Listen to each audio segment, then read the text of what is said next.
impressive display once again. BC Lions have had more success in this park than any other visiting team. 7 wins in the last 20 tries that they've been here since 1978. But they will have their hands full against an Edmonton Eskimo team that looks in mid-season form, coming off last week's win over Toronto. For more on the game now, let's go to John Wells and Lee Pedersen. This is the Edmonton Eskimos home opener at Commonwealth Stadium for a new year and a new decade. The Eskimos have not lost very often here recently or since they opened this joint. John, I don't know what the percentage is for their home record, but I know when I played, and of course in the last few years covering it on television, they do not lose too many games here, and always tough at home, and they'll be tough again this year. It is a great football stadium and a great place for a running back to run. Reggie Taylor is one of the best. In fact, he was #1 last year. Yeah, he had over 1,500 yards last year, and this year, last week, against the Toronto Argonauts, he rambled for 124 yards, and I really feel he's the spark plug of the offense of the Edmonton Eskimos. And you know, after watching the film against BC, Calgary ran on him, so Edmonton's going to be pretty busy with Reggie Taylor tonight. Now, Taylor will put a lot of pressure on a brand new BC Lion front four. Mark Gastineau is up there, but he has other newcomers around him, including Derek McCready and 2 other new guys on the other side, Steve Wilburn and Mike Henry. Well, you know, John, 4 newcomers, as you mentioned, and you just don't gel overnight. I mean, it takes a few games, and Mark Gastineau did not play all the preseason. These guys have to work together to gel as and mesh as a unit, and I think it's going to take them 3 or 4 games, and they really have their work cut out for them because Edmonton is probably the best in the league at running the football, and I think you're going to see them go right at that front 4 early. And we can't leave you without talking about the Flutie factor in this game. Everyone is talking about a quarterback that is getting rave reviews after playing less than 3/4 of football. Well, he looked super last week in his debut against the Calgary Stampeders. That long touchdown pass to tie the game to Ray Alexander was just beautiful. And, well, I remember watching him at Boston College, and I thought, if we can ever get him up to the Canadian Football League, boy, is he going to have success. And, you know, I'm really excited to see him play tonight. And it's going to be a tough park to perform in, though. They called it the miracle debut for Doug Flutie last week. We'll see how he performs against the Eskimos tonight. Well, we're getting a little rain shower here. That may be about the only way to cool out the expected fireworks in this game. But stay with us. It's the Lions and the Eskimos from Commonwealth Stadium in Edmonton. The kickoff is next.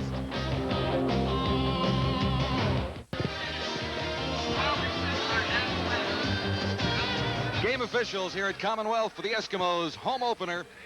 Bud Steen, Dave Sutherland, Rick McFadden, Bob Scott, Ross Hutchinson, and Bernie Presco. Our home and native land, true patriot love, in all thy sons command.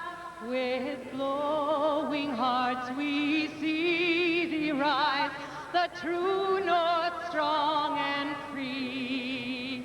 From far and wide, oh Canada, we stand on guard for thee.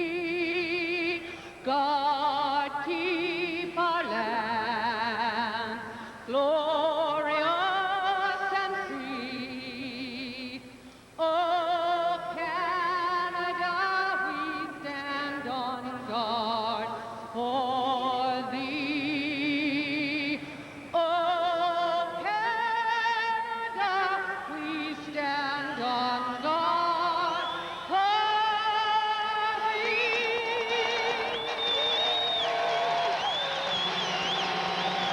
Joe Farragelli and the Eskimos are ready. Larry Kuharich and the British Columbia Lions are ready on the other side of the field as Farragelli gets ready for his 4th season as head coach of the Edmonton Eskimos.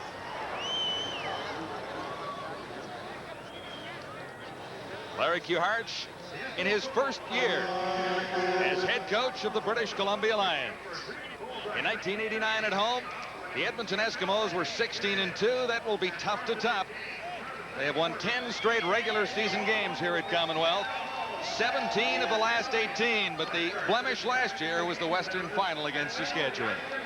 Well, I think that Joe Farragelli and the guys must have thought about that all winter. How about that? 16-2 on a year, but when it came to the Western Final, they couldn't do it. This year, they would like to repeat and win that Western Final, of course. Lou Pasaglia, the kickoff, down to Darryl Colbert. And the Eskimos begin outside the 35. Colbert takes the kickoff. Jay Christensen leading the tacklers. Here's how the Eskimos will line up offensively up front. Bowles and Dermott the tackles. The guards Ambrosi and Bercheville caught up the center. The outside receivers Keith Wright and Henry Williams. Inside it'll be Tom Richards and Craig Ellis. The runners Reggie Taylor and Blake Marshall. First down, Eskimos from the 37. Here's Tracy Ham. First pass on target. And Gizmo Williams has given the Eskimos a first down. He's a tough little guy to bring down. Norman Jefferson finally over to bring down the Gibbs.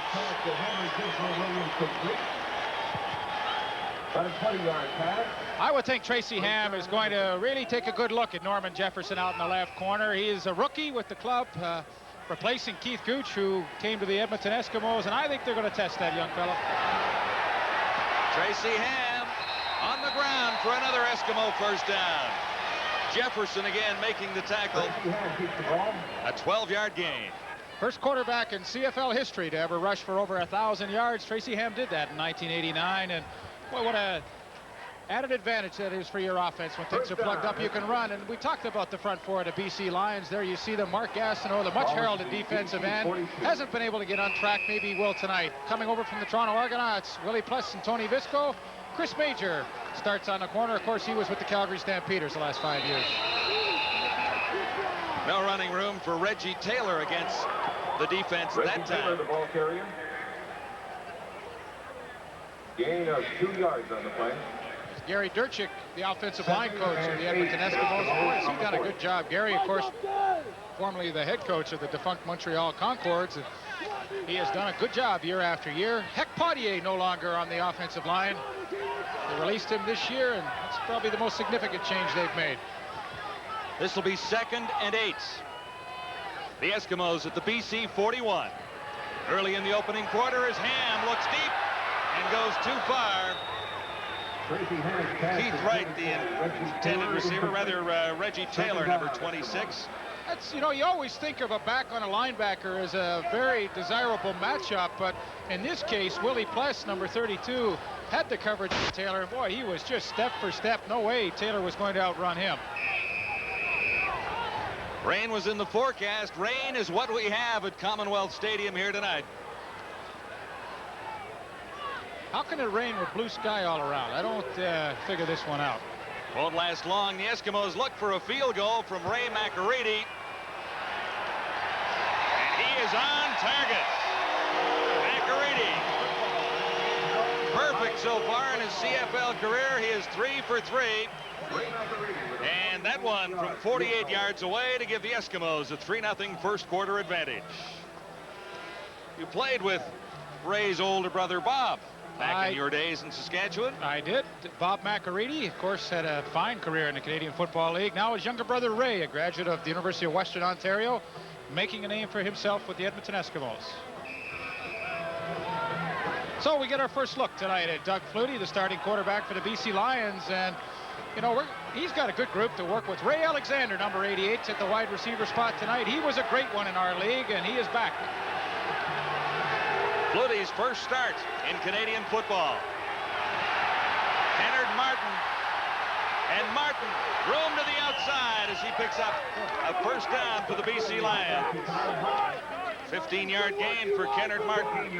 Up front, let's check out the BC Lions with Jim Mills and Larry Clarkson, the tackles, Leo Groenwagen, Rocco Romano inside, and Ian Sinclair at center. Outside receivers, Alexander and Willis. Inside, it's Jan Carinci and Emmanuel Tolbert. And the runners are Kennard Martin and Chris Skinner, the quarterback. Doug Flutie. He has a first down. John, on paper, I mean, that's pretty good looking offense. Kennard Martin, nowhere to go. And it looks like it might be a loose football. It is recovered by the Eskimos.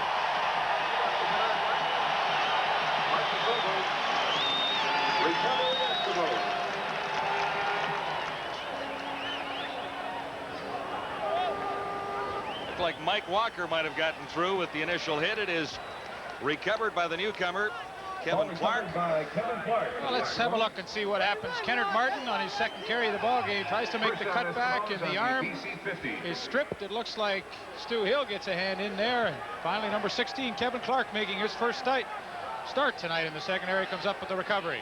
It'll be an Eskimo first down at the BC 50. Edmonton leading 3-0 at Commonwealth. Ham over the middle, short of the first down. Tom Richards, number 25. Tom Richards complete. You know what I couldn't believe, John? Tom Richards is the first Edmonton Eskimo Canadian receiver to ever go over 1,000 yards. And, of course, he did that last season. But he's been a great receiver. 4 years from the University of Alberta. Originally a 5th-round draft choice of the Eskimos. Boy, you don't expect to get too many guys that'll contribute like he has from the 5th round, but he's had a great career. A gain of 8 for Richards, 2nd and 2, and Ham should have the first down.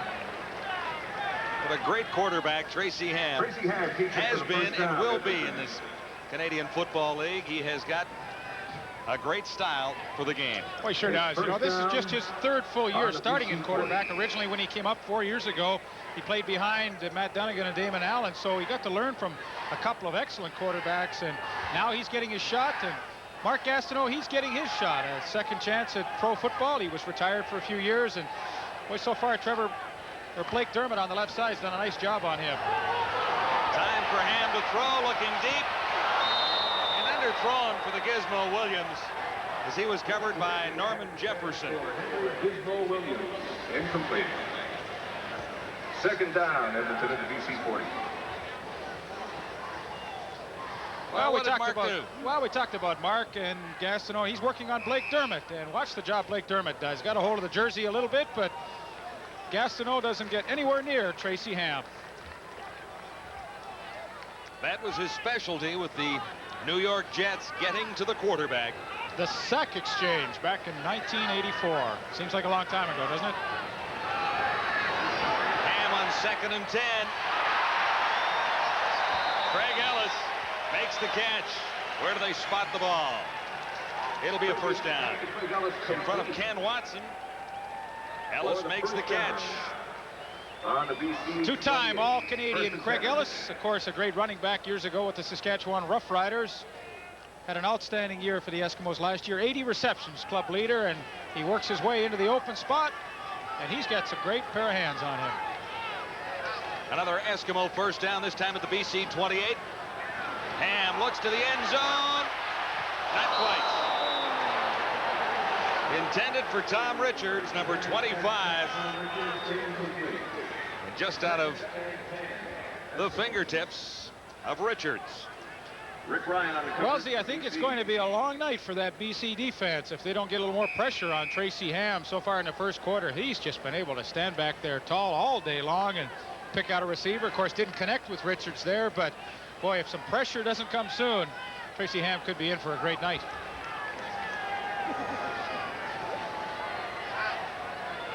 Second and 10 Eskimos.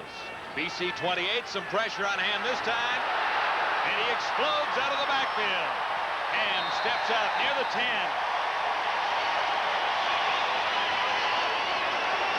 10. Rick Ryan forcing Ham out. Tracy Ham, the ball carrier, an 18-yard gain. Well, we talked about the pressure coming. This time the Lions come with a blitz. Tony Visco, number 92, at the top of your screen comes. Now he keeps contained on Ham, can't get a hand on him, and Tracy Ham takes off as he does so well and so often. And when he doesn't have a receiver open, he is so dangerous running that football. The Eskimos already in the lead, 3-0. Tracy Ham has Edmonton in scoring position after picking up 18 yards.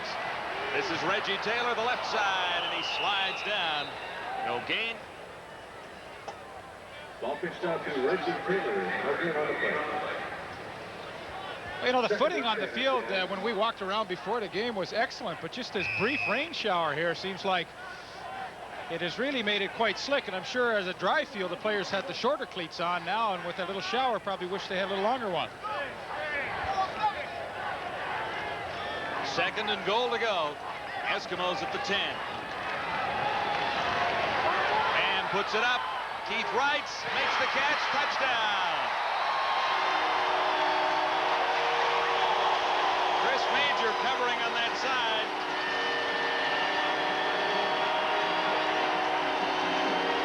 Second touchdown of the year for Keith Wright. A 10-yard strike from Tracy Ham. Well, Keith Wright was injured a lot last year. He only had 44 receptions, and I know they were looking for bigger things from him. And watch how he fights off Chris Major. I mean, that's pretty good coverage, but he just slowed his pace down and then accelerated at the last second. Made a nice catch, his second touchdown of 1990. And Ray McAready adds to the Eskimo lead. It is already 10-0 for the Eskimos. A turnover sets up the touchdown for Joe Farragelli and company. And Tracy Ham has done a marvelous job already. 7:53 remaining in the opening quarter at Commonwealth. Well, the key once again is how much time he has to throw the football. Great protection up front from that offensive line. There you see a good passing lane for him to look through, and he lays the ball out perfectly. Keith Wright, a nice job to stutter step and then accelerate at the last second to make a nice catch. The Eskimo offense again in 1990 is off and rolling. Boy, you look back at some of their statistics from 1989. First in the league in all these categories: touchdowns scored, touchdowns rushing, touchdowns passing, most first downs, most points. I mean the list is 2 pages long of all the categories they were first in. And boy, they're off to a great start again. And there were some individual honors too, including Tracy Ham's most yards passed and kickoff out of bounds. So the Eskimos will take it back.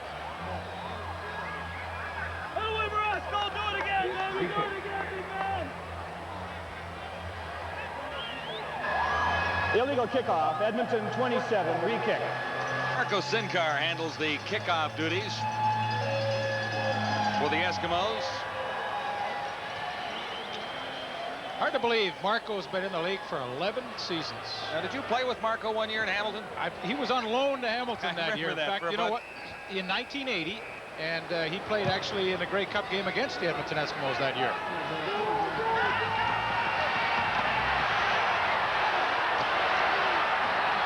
Darrell Wallace gives the BC Lions good field position out near the 45. He was stopped there by Mike Hildebrand. Well, just what I talked about, the players having the short cleats early. Now, of course, Gastineau switching to the longer ones to get a better jump. A couple of changes this year in the Edmonton defense. Mike Walker comes in as a free agent. Who said Edmonton doesn't sign free agents? Come on. Danny Bass coming off an MVP year. Jeff Braswell, he's a good one. Underrated player on that defense is Larry Ruck. Coming over as a free agent as well, Keith Gooch on the corner. Andre Francis, the best one-on-one guy in the league. First down, and Flutie is off target, as he intended that for Ray Alexander, number 88. Second and 10. Flutie's first pass of the game. Let's go. Get up off here. Somebody's encouraging Mark along the sidelines, you might hear in the background. Last week, Flutie was good on 21 of 37, 271 yards. This is second and 10 BC. At the Lion 45. Flutie had to release in a hurry, and a mix-up there. Jay Christensen in a backup capacity as an inside receiver, and the Toaster is taking some credit for messing up things for the Lions there. No, he's not the Toaster anymore. He is now Mr. Devastation. Oh, yes. He's on the circuit in Southern United States in the offseason wrestling, and that's his handle, Mr. Devastation. I said, now, get the hair about 6 inches longer, you catch up to Gastineau. He's a good one, the Toaster. Boy, we've had a lot of fun with him over the years. Lou Pasaglia. It's high. And this is Henry. The Gizmo Williams. Back in Edmonton. Fans are happy. He draws a flag. Alondro Johnson will be called for grabbing the face mask. Henry Williams with the 10-yard return. It is the Eskimos so far at Commonwealth Stadium Major tonight. foul. British They are out Columbia. in front of the Lions, 10-0 early in the first. Here's Henry Gizmo Williams. Let's have a look. Oh, he's got the face mask. I'll tell you, he earned that 15 yards. If you're going to do a face mask, that was a good one. That's dangerous, though. You know, you can really hurt some player's neck. And the Gizmo, so dangerous all the time. You know, he's averaging 18 yards of punt return so far this year. That's only one game, but that's a pretty nice average. How about one game he had in his career up here in Edmonton? Of course, you know, he went to Philadelphia in the NFL, tried his luck, but 221 yards he had one night returning punts for the Edmonton Eskimos. 5'6", 185 pounds. Pretty exciting. Played out his option, tried to catch on with the Eagles in the NFL as a wide receiver. Could not make it full time, and you know, Joe Farragelli always said that if the Giz doesn't make it, welcome him back with open arms. And I think he's a real favorite of head coach Joe Farragelli. 5 seconds, gotta go. Come on, get it with it. Daryl Colbert getting some instructions from his coach, Larry Kuharich, trying to come up with a big play to get the Lions back in this game early. BC trailing the Eskimos 10-0. First quarter at Commonwealth. First down. Edmonton from the Eskimo 51. And with time to throw, Blake Marshall. Stopped by Ken Watson and Norm Jefferson. Close to first down. Marshall had 2 catches for 14 yards last week. 6'1", 230 pounds. He's a tough guy to bring down when he catches the ball in the open field. And a good scheme by Tracy Ham. He sees the defense dropping off in his own coverage. That dictates that you throw out to the flat to your running back. Blake Marshall makes a nice catch and close enough to bring in the chains for a measurement. Marshall was pretty happy about a 9-yard touchdown he got last week. Crucial point in the game. First down, Eskimo. He said it proved that he wasn't just a short yardage specialist. He could go longer than 1 and 2 A long yards. distance, 9 yards. Marathon run. Good player and a good blocker. From the University of Western Ontario. Had a good older brother who played for the Edmonton Eskimos. Greg Marshall, of course, his career was ended by a bad knee operation. This is another Eskimo first down.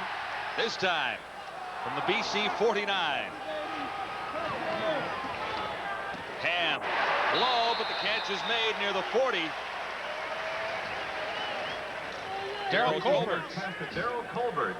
So rookie, first year in the Canadian Football League from Texas Southern. Had some previous NFL experience with the Kansas City Chiefs. He was the only rookie to make their team in 1987. Only caught 3 passes, but a little more depth the Eskimos adding to their offense. They could bring a guy in off the bench to replace Keith Wright, who just caught a touchdown.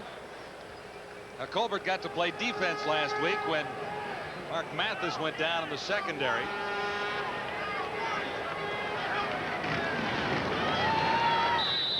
Flag is down as Ham carries. On the play. 2nd and 1.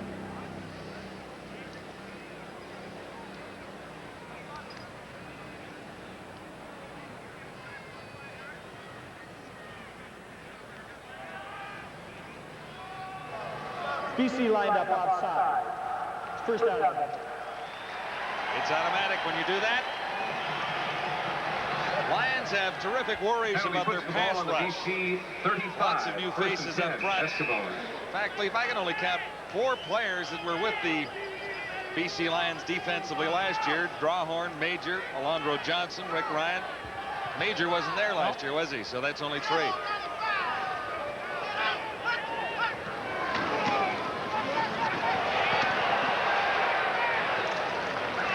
Fire plug Reggie Taylor inside the 30.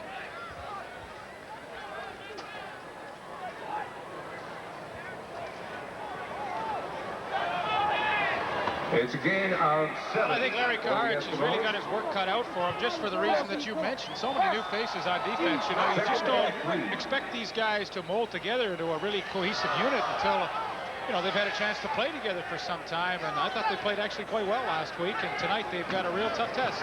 This is 2nd and 3. And Johnson is there, Alondro Johnson. And Steve Wilburn to make the tackle on Reggie Taylor. That was a big play for the Lions. The Eskimos remained in field goal range, but they were threatening to keep the drive going. Yeah, nice job by Steve Wilburn. He played a couple of seasons with the Calgary Stampeders, actually. You recall him, 6'4", 263. Good size in the middle there. Actually played with the Saskatchewan Roughriders last year briefly as well.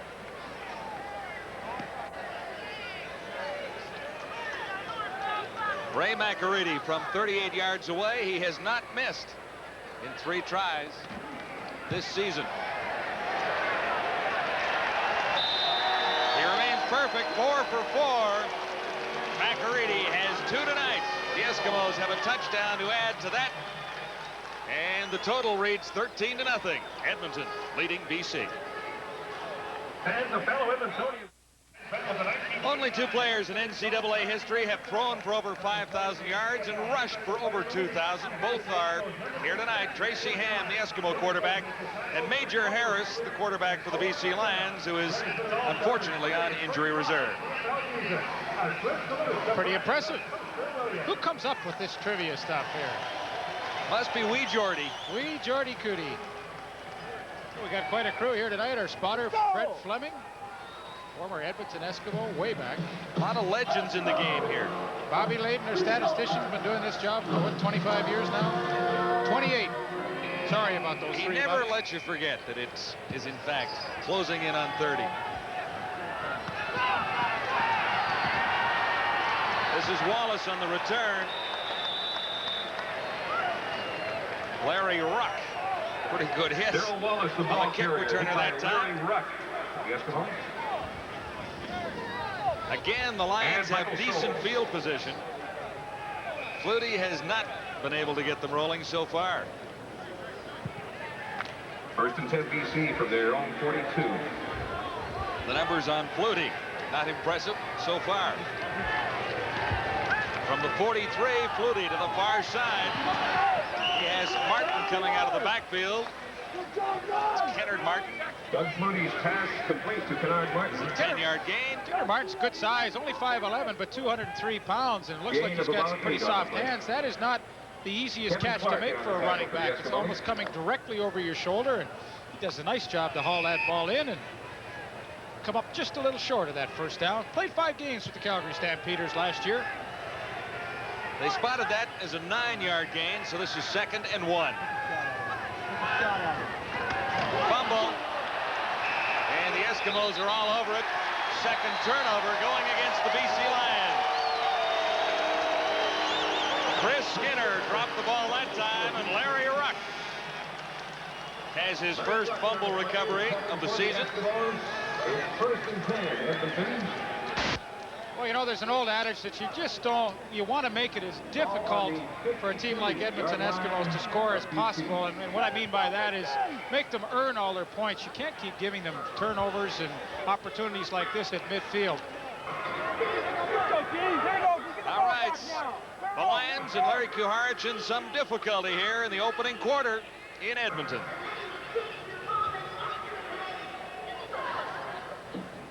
It's back at Commonwealth Stadium as the sun shines brightly here now after a little rain shower earlier. The sun is definitely shining on the Eskimos. They have grabbed 2 turnovers away from the BC Lions. Chris Skinner was the victim on the last. Looked like a bad exchange from Doug Flutie to Chris Skinner. You know, it was a wonderful opportunity to pick up the first down, 2nd and 1, and he just never gets the handle on it. Larry Ruck makes the stop and the fumble recovery.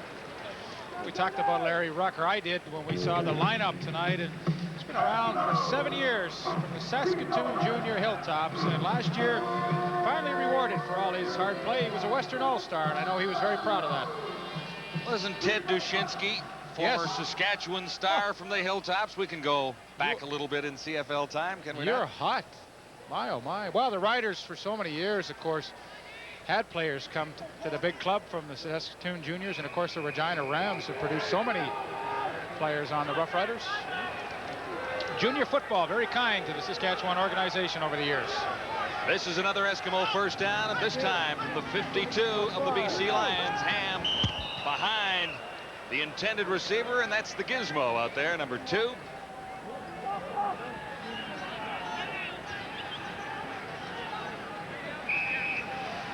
Well, the field is a little slippery. You saw Mark Gastineau make a change in his footwear to a longer cleat, and the Giz not able to stand up. Pretty lousy pass. You can't blame that one on Henry. No, it's not Henry's fault, that one.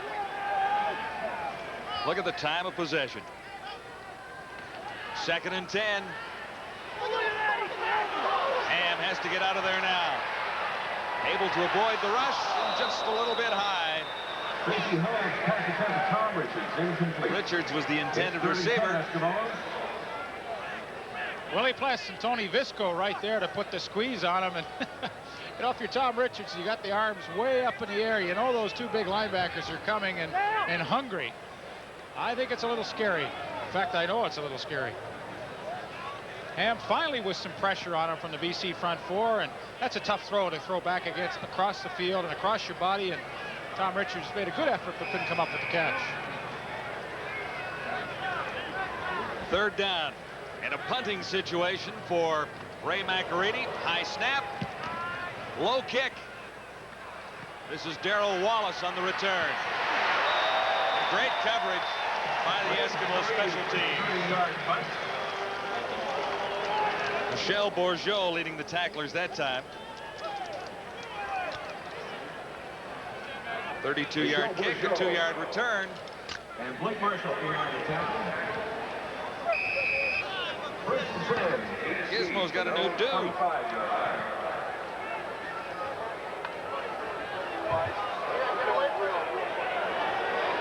Let's see what Flutie can do with the Lion offense now. 1:56 to go in the opening quarter. BC 1st and 10 at the Lion 25.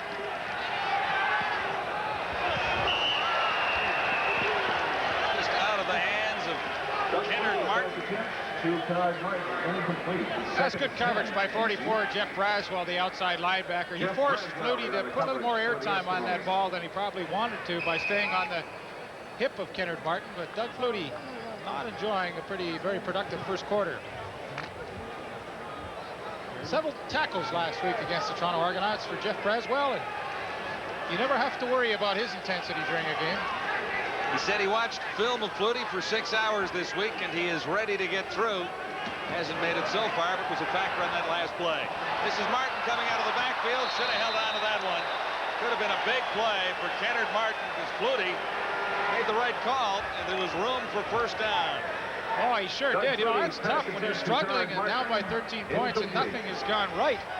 You really want to take advantage of any opportunities that you create for yourself, and the blitz, everybody coming up front. There you see Stu Hill coming free, but Flutie does a great job to get that ball off, and Martin should have had it.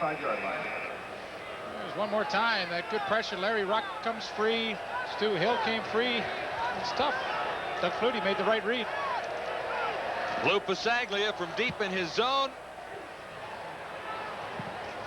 Short kick at the 50, and not much of a return possible for the Eskimos. Darrell Colbert picks up Louis Pasaglia's punt. Louis Pasaglia only 14 points away from tying Dave Cutler for the all-time lead in scoring. 1st and 10, Edmonton. 28 points.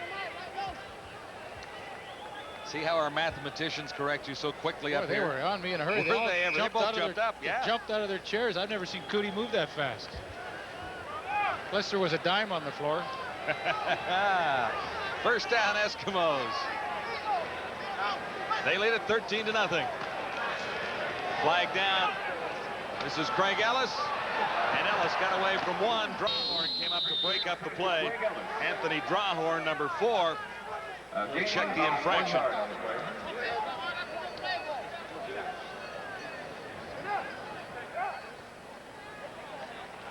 There's a flag on the play.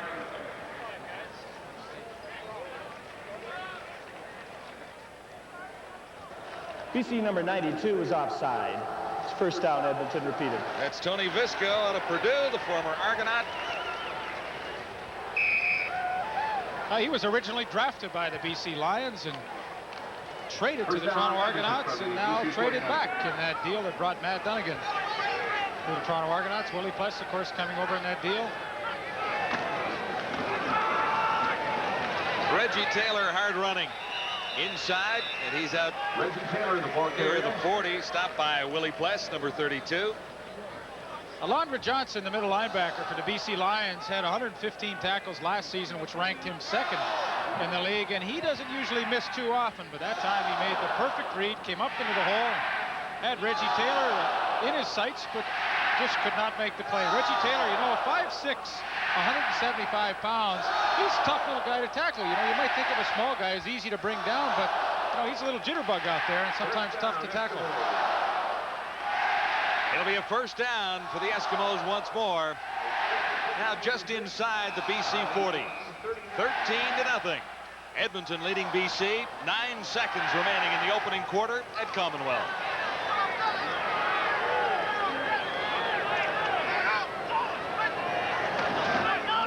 Another flag. Richards is wide open. That's a touchdown. He could have walked home. Chris Major chased him in, but Major did not make a play. Hang on. We'll check out the infraction. I think it was Tom Richards that moved early. Well, that's how you get open. Ah, well, if you don't get caught. But Steen. Offside, Edmonton number 25, first down repeated. Well, we're going to have a look at it. Tom Richards trying to get a little head start, and you see the little hesitation. He knew he was infringing, and they caught him. Nice play, though. After one at Commonwealth. First and 15, Edmonton. The Eskimos leading the BC Lions 13-0. I guess the guys driving the truck didn't know it was called back. This is first and 15, and it was batted down by Tony Bisco. Pass batted down by Tony Bisco, Lions. It's second and 15, Edmonton.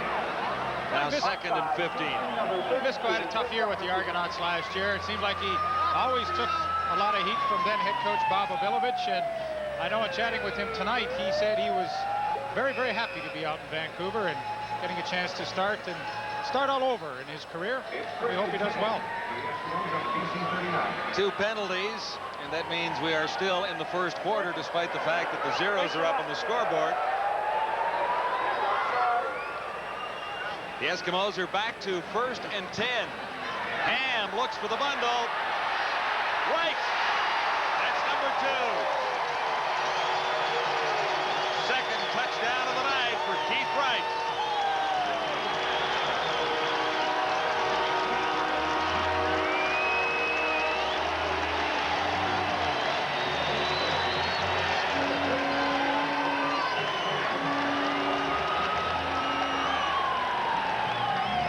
What a beautiful throw by Tracy Ham. Good speed by Keith Wright.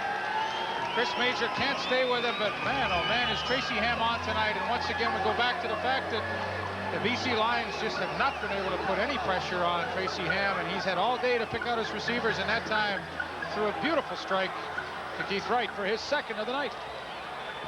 Ray McAready. He has been perfect so far this evening. Couple of field goals, couple of converts now.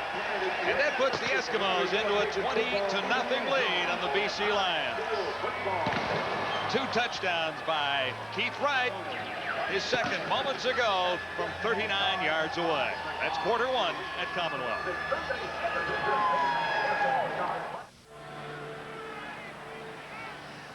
Commonwealth at Edmonton. It has always been a happy ballpark for the Edmonton Eskimos.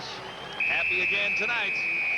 The Edmonton home opener, and the Eskimos are in front comfortably already. Second quarter underway.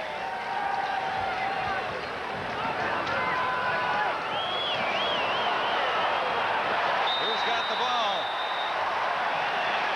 Darrell Wallace had the ball. Not much of a return.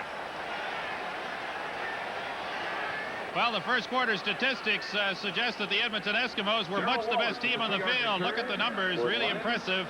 Net yardage 150 to 25. You know, guys, Rick Foggy was the big story for the BC Lions in a couple of games against Edmonton. We may see him before too long unless Doug Flutie can make something happen. Well, in all fairness to Doug Flutie, you know, the turnovers weren't his fault, and Kennard Martin should have hung onto a ball. It would have been a first down. But I think you're right, Peter. You know, if there's no hesitation on Larry Kuharich's part to put Ricky Foggy into the ball game. Flag down there as Flutie looked for Ray Alexander.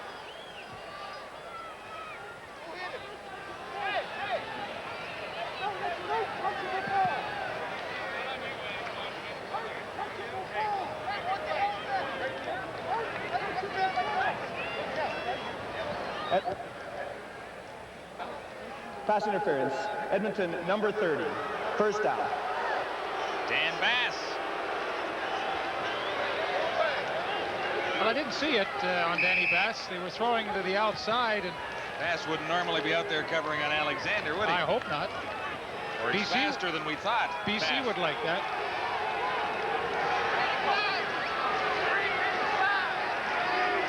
Lions first down at the 30 now. Flutie over the middle has Skinner close to 5.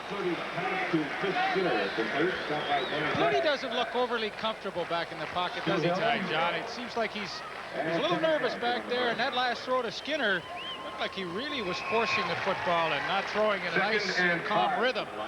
Watch this now. He gets pretty good time to throw, and that's a pretty good pocket for him, but well, I guess he had to sidearm it a little bit with the pressure coming in up front. Lions out at the 35 now. 2nd and 5 facing Flutie. That's better. Carinci has the catch. Big first down for the Lions out near midfield. Doug Flutie's pass to 21-yard Carinci, gain. complete. 21-yard That was a good gain throw for by Lions. Doug Flutie, and a First nice down. read by Jan Carinci. Originally, he was supposed to just sit on the sidelines, but he saw the open area just a little farther downfield, let Ball is himself at the drift into it, and Eskimo that is a 54. good throw by Doug Flutie. And once again, his offensive line gave him good protection. Jan Carinci had a nice touchdown catch last week in the opener against Calgary.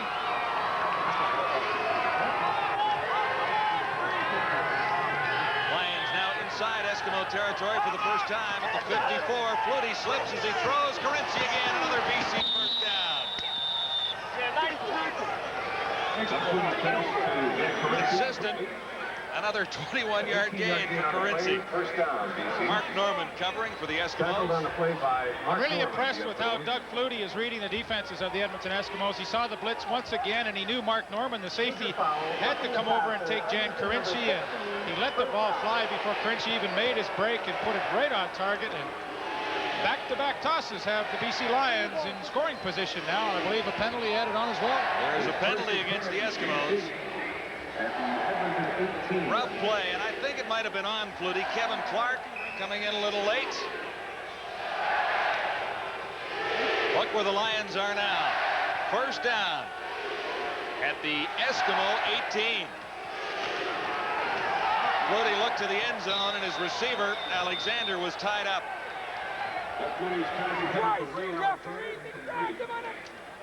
Larry wants a break.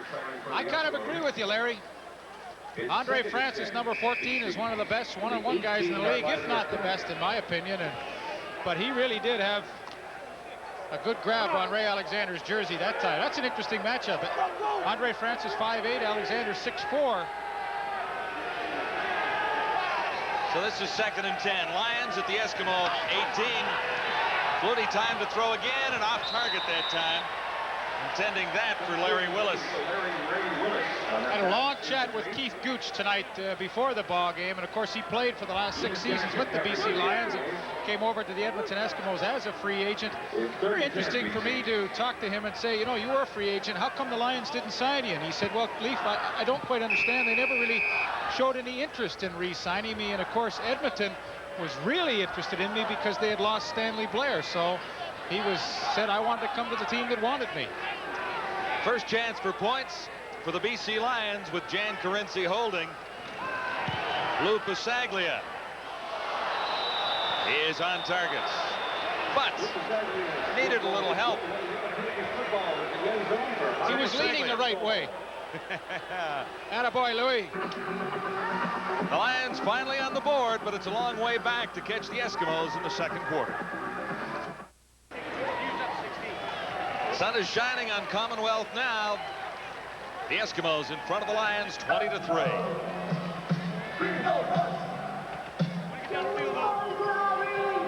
Pasaglia will kick off after the field goal.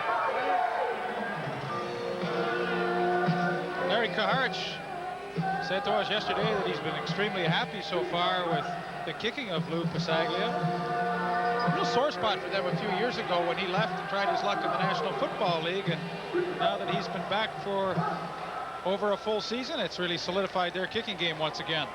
Number 1 punter last week. He averaged 46 yards per punt.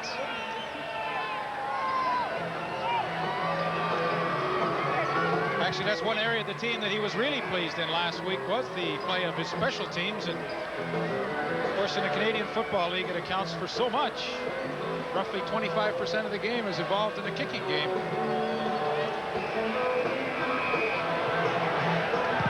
Too deep for the Eskimos on Saglia's kick. This is Henry the Gizmo Williams.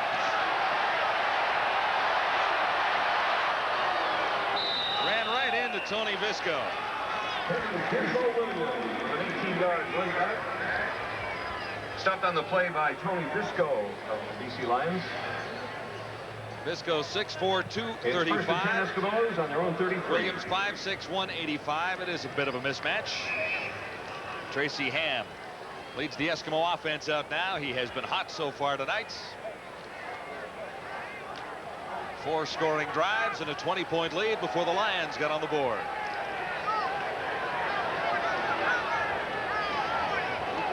Both touchdown tosses to Keith Wright. First down, Edmonton, far side. That's Colbert. Pass to Bill Colbert complete. All right, everybody, on the next official timeout, stay right where you are because Well, we talked about Mark Gastineau in his second game with the BC Lions. They've taken him out of the ball game right now. Number 90, Rick Klassen, the veteran, is in his place. 2nd and 5. 5-yard gain. And this will be 2nd and 5 Eskimos. From the 38. Open man. Ham on target for Craig Ellis. I chatted with Craig Ellis before the ball game, and of course he was a running back before he became a receiver, and I asked him if that helped him being a wide receiver. Running back, I utilize my talent as coming out of the backfield. Pretty much is what I'm doing right now as a slot back. But after I get the ball, it does help me to become a running back. You know, now you got the ball and you got to elude tackles. So I think running back did help me become a better pass runner as being a slot. And I think that's really true. You know, when he catches the football, he is so dangerous with his moves as a running back. And boy, what a pleasant surprise he has been for the Edmonton Eskimos. The Eskimos missed on their first try. 2nd and 10. Too high. Intercepted. Ken Watson. And Watson gets the Lions good field position out near the Edmonton 50 with a return. Keith Wright made the stop on Watson. A 10-yard return. First interception of the season. Ball is on the Eskimo 52. Ball simply overthrown for Craig Ellis, and Kenny Watson was right there on the spot to make the interception.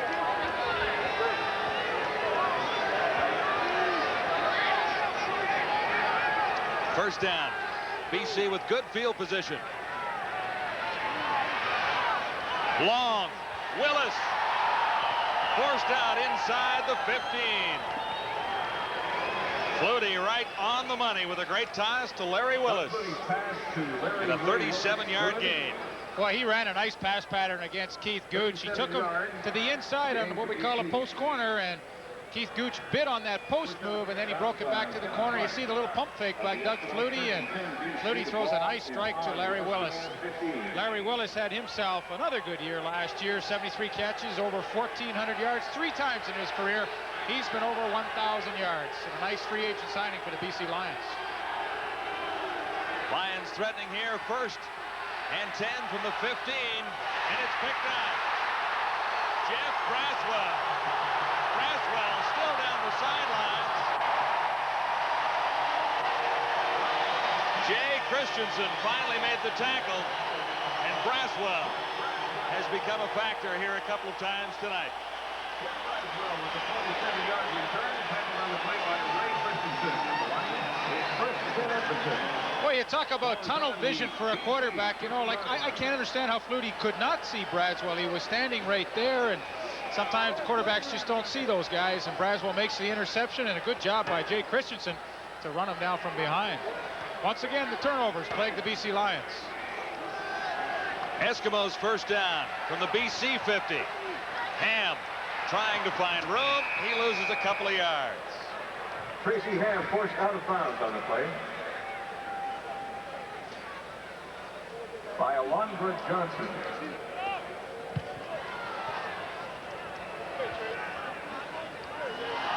One of the few times pressure has gotten through to bother Tracy Ham. And there you see Ricky Foggy on the sidelines loosening up.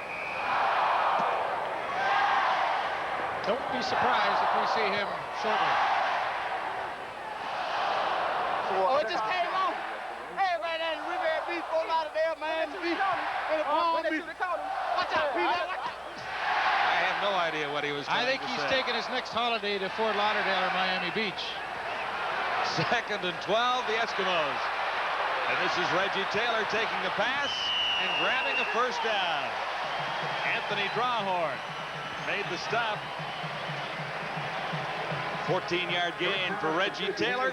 Reggie Taylor, first down. Already off to a great start. That's why I like Tracy Ham so much. He's become such a patient quarterback. You know, a lot of times young guys will force it in downfield, but the old adage, take what the defense gives you, and Reggie Taylor was open underneath, and he knows when he catches the football, he's able to pick up the first down running, so just dump it off to a nice, easy pass to complete.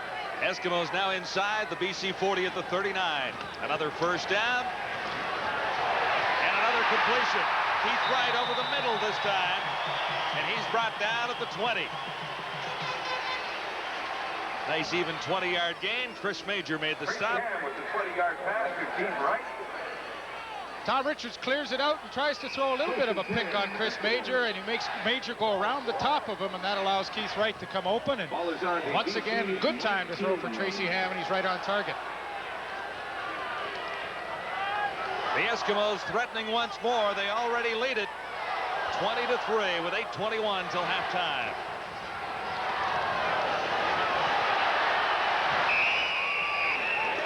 He can do it all.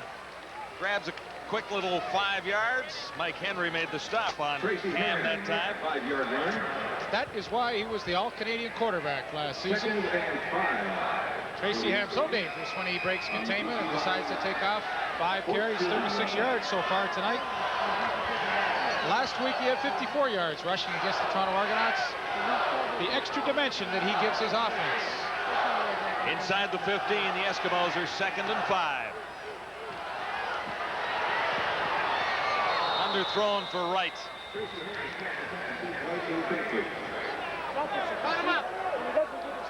Kicking team heads out for the Eskimos. Watch his feet. See his feet?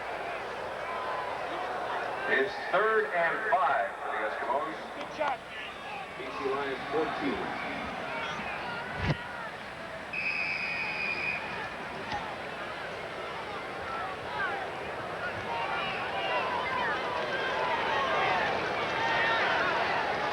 Tracy Ham so far this night, 11 of 20, equals 158 yards, 2 touchdowns. 1 interception that didn't really cost the Eskimos. McEready misses for the first time tonight and on the season. How do you figure that? He makes all the long ones and misses the short one. I don't figure it. Anyway. Okay, fans. It is still a healthy Eskimo lead. 21-3. Edmonton in front of BC. Back live to Commonwealth. They've got a card display going here tonight. Now, if you look real closely, you can make out the names of the CFL teams on the far side of the field. Eskimos, Riders, Stamps, Lions. Very good, Johnny. They have been here practicing all night long, Leaf. Wow. I like that. Hey, how about that? Donald Crump, the new commissioner, is here tonight, and I'm sure he's enjoying this display as all the other fans at Commonwealth Stadium are. On the sidelines, I guess the 4th-string quarterback in BC, Joe Paupow. On the field, it is Doug Flutie looking for a first down and is very close to it. That toss.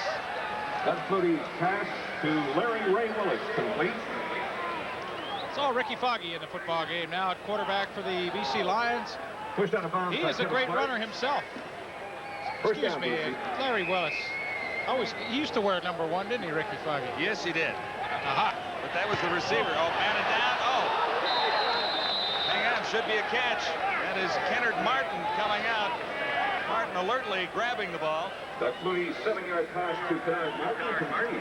And the Lions in a quick offense here. They're hurrying things up. 7 yards to gain there. This is 2nd and 3. 6:37 to go till halftime. Flutie over the middle. He's on a bit of a roll. I think the hurry-up offense is a good scheme for Doug Flutie. Edmonton, with so many blitz packages they like to put in, this doesn't allow them to huddle up and get signals from the sidelines, and I think Flutie's smart going with the hurry-up. 21-3, the Eskimos out in front. The Lions on a bit of a roll here now. Tight coverage on Emmanuel Tolbert. Enos Jackson, who was a rookie last year in 1989 for the Edmonton Eskimos, all Canadian. Shows you why right there. Stays right on the hip of Emmanuel Tolbert, one of the best inside receivers ever to play in Canada. Does a nice job. Flutie, the only place he can go is to try and throw it a little longer and hope Tolbert makes a sensational catch, and he just couldn't come up with it.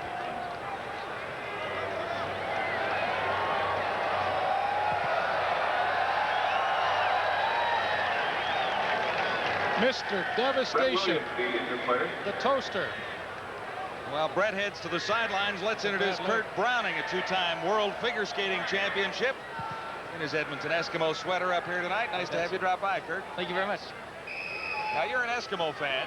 You bet. It says right here on your shirt. What All about the way Caroline? They made you wear that tonight. Tell the truth now, Kurt. Did they make you wear that? Heck no, they didn't even know I was coming. I thought Caroline was halfway between Edmonton and Calgary. Yeah, it is, and it's a good place to tell the best jokes. Because you never know which way they're going to go. Tolbert can't quite hang on. He's good on the play for the Eskimos. Check out Kevin Clark on the play. Well, you can't throw the ball any better. Flutie put it right on the money, and Emmanuel Tolbert usually comes up with that catch. He's done it enough in the past to go over the 1,000-yard mark 5 times in his career. Lou Pasaglia will kick it away for the BC Lions.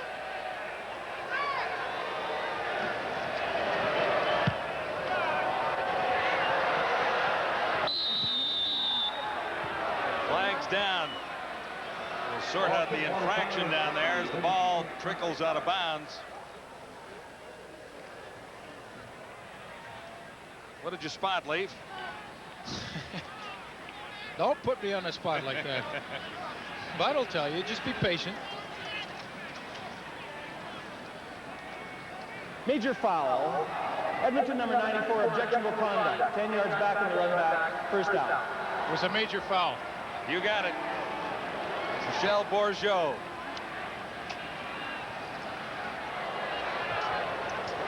So the Eskimos will begin this next drive deep in their own zone.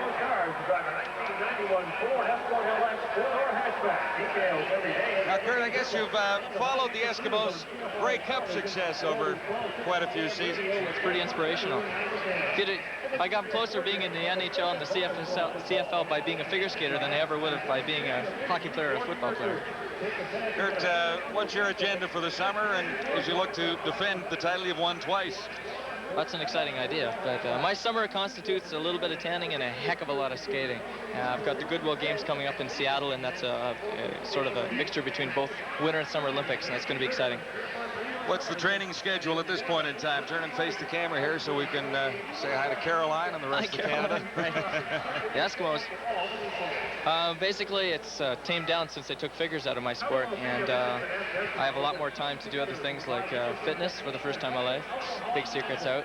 And, you know, a little bit of dance, some musicality, and maybe some a better image this year. How difficult was it to repeat last year, and how difficult might it be for you to go and make it 3 in a row? 3 in a row. Last year, the difficult part was the fall season. And once I got through that, the Worlds itself wasn't that hard. Sounds easy, doesn't it? It certainly does, and you made it look that way at certain times. Stay with us for a couple more minutes, and we'll get back to football action here now. The Eskimos on offense. Taylor once more. And another first down. What a great crowd, eh? Fun night here at this stadium. Now this is training headquarters for you, I take it, still at the Glenora? Edmonton's home now. Yeah, it's pretty easy to call it home. City of Champions over again. Yes, there's been a few. Eskimos looking to make it a double this year after the Oilers Stanley Cup win. That has happened on Hard to be previous humble occasions. in Edmonton, isn't it? It is. Yeah. Browning wasn't even born here, and he's already on the bandwagon. I've been living here for 8 years. I realize that. Ball on the 27. We used to go fishing down around Caroline. That's why there's nothing left. For brown trout in a little stream there, just really? outside of town.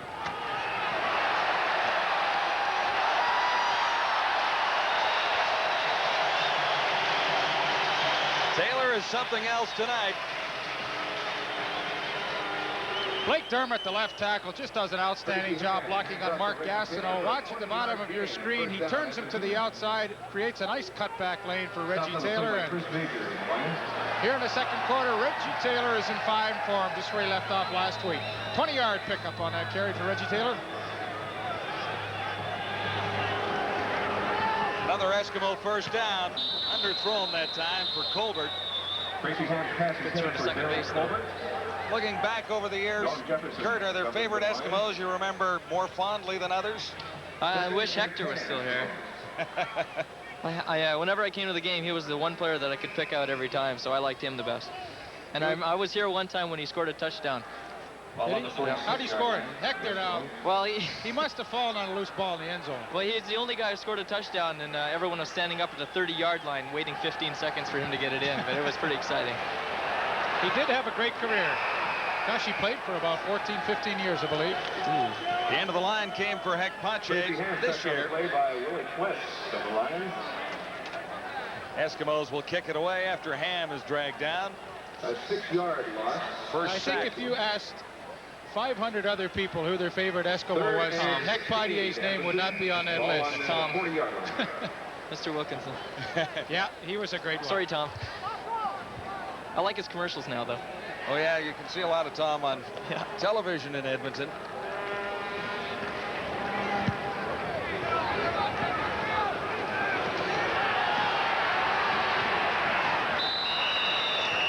Great operating punt return by Norman Jefferson. Jefferson gets a 5-yard return on that. 30-yard punt. The BC Lions will begin at the 45 when we return. 3:32 to go in the opening half. Right away. Second and 10. TSN Game of the Week coming to you live from Commonwealth Stadium. We've had Kurt Browning join us for a few moments. Kurt, good luck at the Goodwill Games. Appreciate it. Thank you. Thanks for the opportunity. And also future World Championships. Yeah, I'll be there. Thanks again. This is second down for the BC Lions.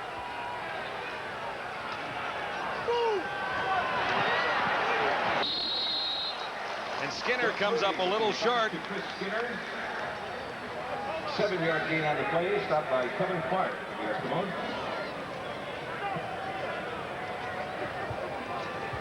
Tomorrow is the kickoff of the Klondike game. Chris Skinner, of course, last year with the Ottawa Rough Riders and began his career right here with the Edmonton Eskimos. Makes the catch, comes up a little short of that first down. And if I didn't mention that he was from Bishop's University, Bobby Layton, our statistician whose son Robbie went there, would be mad at me for the rest of the season. 3-minute warning is up at Commonwealth. Flutie and the BC Lions in some difficulty here with the Eskimos out in front, 21-3.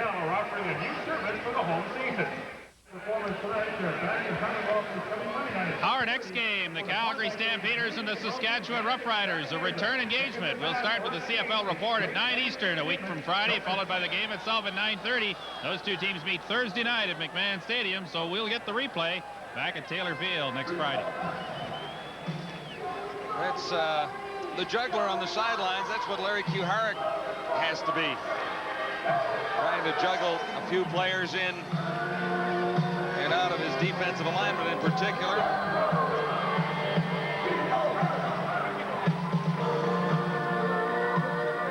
Ricky Foggy waiting for his opportunity. Right now it is Lou Pasaglia's turn. On 3rd and 3.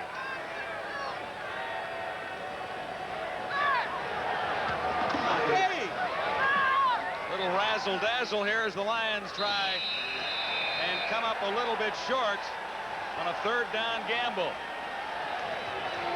Larry Ruck made the tackle. Kennard Martin actually ended up with the ball on a direct snap.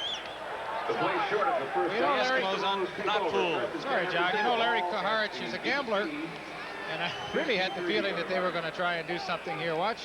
Takes the snap and then shovels it. Didn't fool Larry Ruck or anybody else. He came up about 3 yards short. At one point, they called it the Bomberooski. I don't know if it was executed the way that the Bombers used to be able to do that. The Eskimos on the attack again. Another big first down. Tracy Ham's pass to Henry Williams. Complete. Henry Williams has 19 yards on that reception from Tracy Ham. Chris Major made the tackle. A lot of weapons 35-yard line on the Eskimo offense. That's really the story of the ball game. The turnovers have hurt the BC Lions. The Edmonton Eskimos able to capitalize and score points off of those turnovers. The Giz makes a nice catch working one-on-one with Chris Major. First down at the 35. And Tom Richards couldn't bring it down. Tom Richards incomplete. Second down, Eskimos. No, it's interesting. Rick Ryan in on the Mostly in the first half, Tracy Ham's just been dropping back straight in the pocket. Now late in the second quarter, going more to the rollout and really confusing the pass rush of the BC Lions. Nobody getting close to him. He had Tom Richards open, but threw it just a little too far.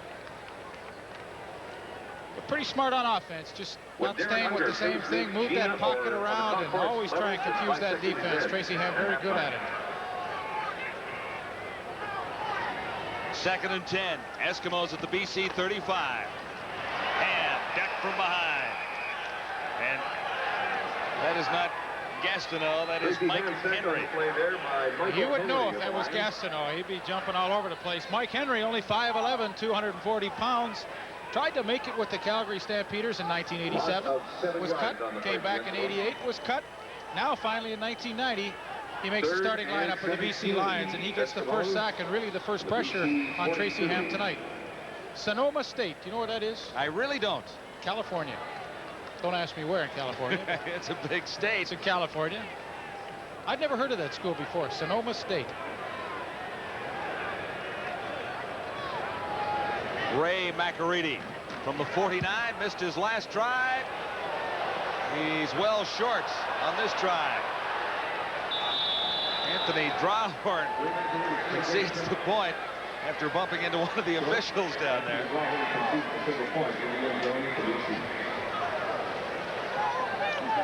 Ray McAreedy has some big shoes to fill here in Edmonton. Of course, Jerry Carwick, who did such a great job kicking for the Eskimos, played out his options, trying his luck in the NFL, but that's a pretty long field goal to attempt for Ray McAreedy. Doug Flutie, he needs to get something going. He's got 1:34 left in the first half. He trails by 18 points. Would dearly love to put a touchdown on the board before halftime. You don't get a point for it?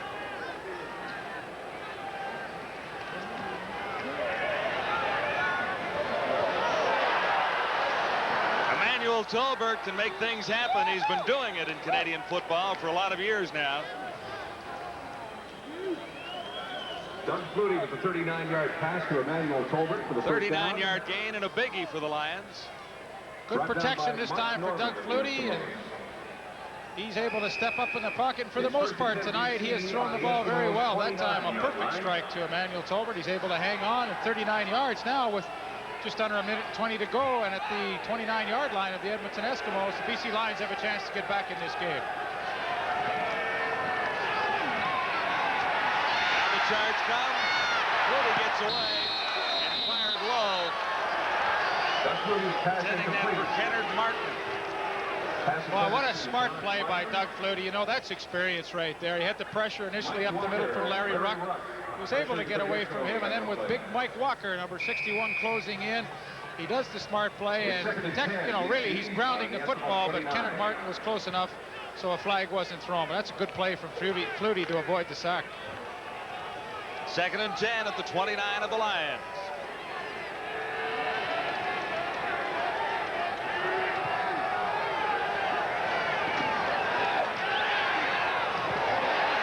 Great catch. Flutie was a little behind the receiver. That's Flutie pass to Emmanuel Tolbert. Tolbert makes the catch. First down, BC.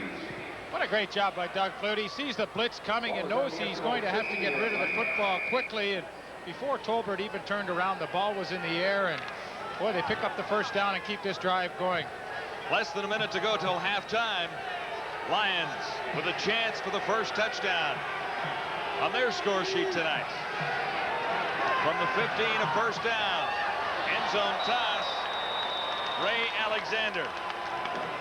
Hope for a call.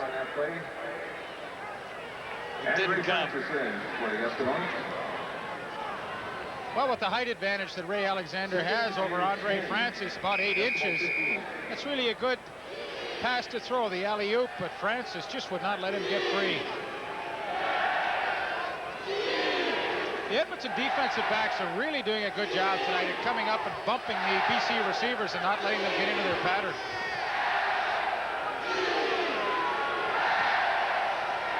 Flutie hesitates and looks to the end zone. It's tipped. And Tolbert had a chance on the jump ball. He should have had it. Should have had it.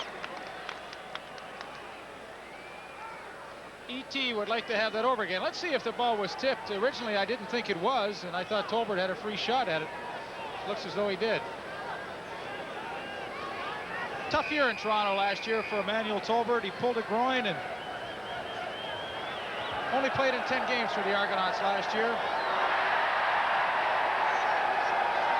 Larry Kuharich will take the points where he can get them at this stage of things. Lou Pasaglia, and that field goal is good. So the Lions have a couple of field goals to show for the opening half.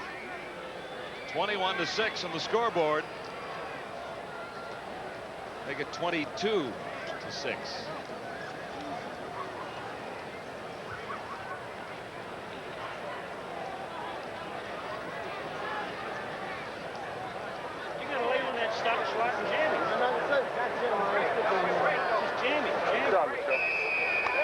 Joe Farragelli has to be very pleased with the way his team has played in the first half. Had a good win in Toronto last week, and now the team has come out flying. Larry Kuharich, on the other hand, things have not gone too well tonight. Doug Flutie trying to engineer some offense, but a couple of drop balls really have cost him, and of course the turnovers as well. Into the final 27 seconds now. The Eskimos have a comfortable lead.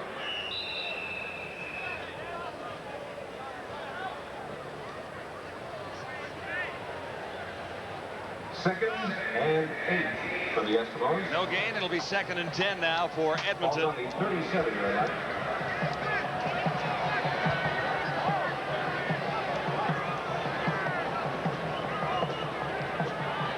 Timeout on the field. 26 seconds to go.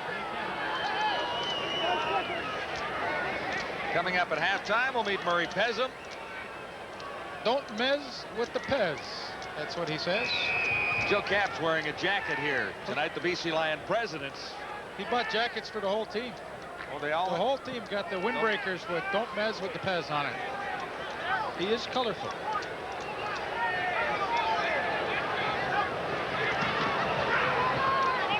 Good fake by Tracy Ham, looking to the far side. Loose ball. Drawhorn had a shot at picking off the interception with 18 seconds to go. Pass attempt to Craig Ellis. Craig Ellis couldn't quite hang on. Anthony Drawhorn on the play for Pretty good fake by Tracy Ham to sell the run and hold the linebackers. Puts it on his hip and rolls to the outside. And Craig Ellis almost comes up with a spectacular diving catch there. Drawhorn, God, I thought he should have had the interception.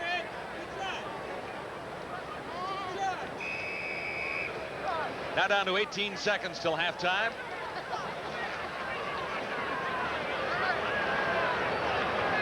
Too deep for the Lions. McAreedy's kick. Bouncing away from Wallace. This is Norman Jefferson. And Jefferson lost a bundle.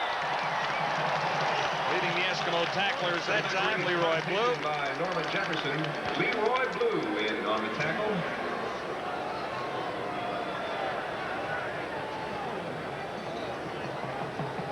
Time for one play.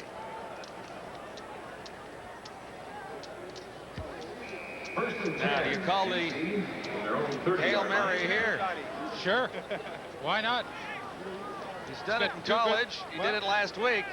Well, he's got two good wide receivers to go up and get it. I think with 6 seconds, I'd let it fly. Oh, yeah, right at 5 seconds. Didn't work that time. Picked off by Andre Francis. And that should be halftime at Commonwealth. Doug Flutie was unable to get the BC Lion offense rolling in the opening half here. And the Eskimos have a rather comfortable lead as they saunter to the dressing room. Great goals, great play. All Eskimos in the first 30 minutes at Commonwealth Stadium. The green and gold full value for a 22-6 lead over the British Columbia Lions here at the half. Few people have brought more flair to the CFL in recent times than the new man in charge of the British Columbia Lions. He bought his team jackets. The logo says, "Don't mess with the Pez." The logo fits.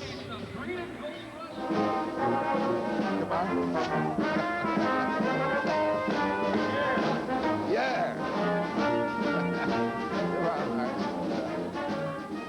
When Murray Pezim bought the BC Lions, the CFL didn't just get a new owner. It got an adventure. If you were going to describe yourself, how would you describe yourself? Just a marvelous person. I really am. I'm a very gentle-hearted, hard-working guy. I love everyone. I love the world. I love women. You all know that. And what can I say? A man with many dollars but not much modesty, Pezim's added another skill to his portfolio. Come home. I found out I'm a great, absolutely great sports promoter. I knew I was a great promoter, but I love it, and I'm going to do a lot more of it. On the personal side, he also has a bit of a reputation as a lady killer. I don't know too much about him, except he has a taste for younger women. Isn't she gorgeous? Oh, Paul, that's nice. That's the kind of secretaries we have. I mean, you sweet old man said, "Bring down." The boss has privileges. Well, despite his track record, not everyone believes that this BC owner is a modern-day Rudolph Valentino. How could you have 3 women? Look at yourself, for Christ's sake. With that nose, as you're breathing, my socks are coming up. The Seattle Imperials marching band and color guard entertaining here at halftime at Commonwealth Stadium in Edmonton. It's the Edmonton Eskimos 22 and the BC Lions 6. And we'll have a lot more still ahead here at halftime from Commonwealth when we come back in just a moment.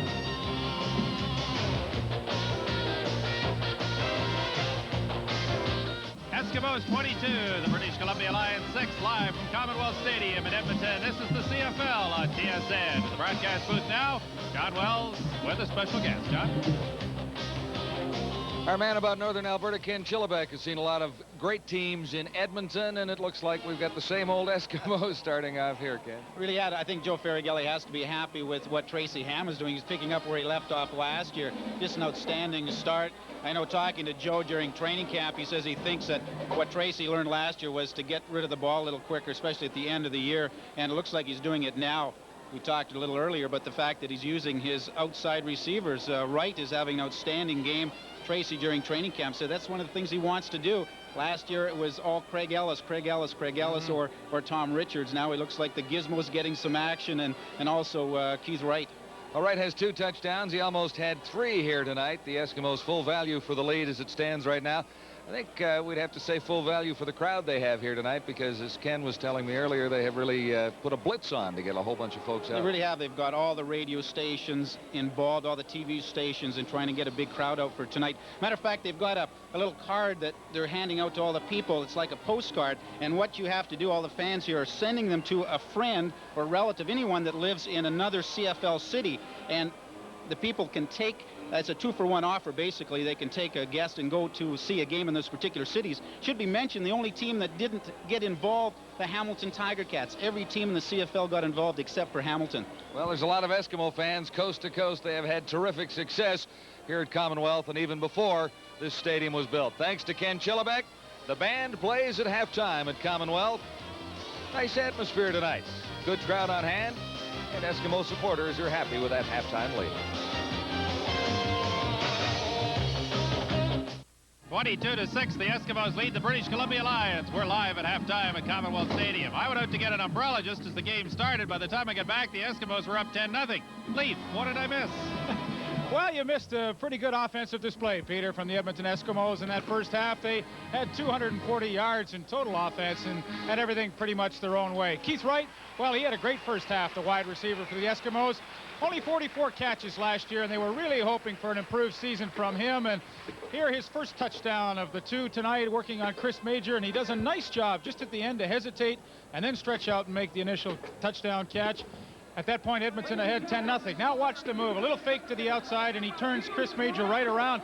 You know, Chris Major, one of the best defensive backs in the league 2 years ago, he had 10 interceptions. So, you know, Keith Wright's working against a pretty good one. His second touchdown.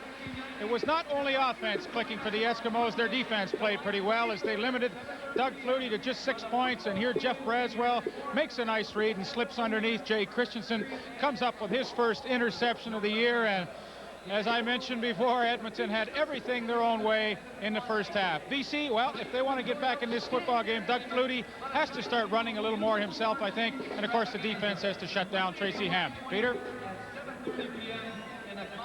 All right, Leaf, so as the two teams come back onto the field to start the second half, we'll take a timeout here. It's the Eskimos 22 and the British Columbia Lions 6. Live from Commonwealth Stadium in Edmonton, you're watching the CFL on TSN.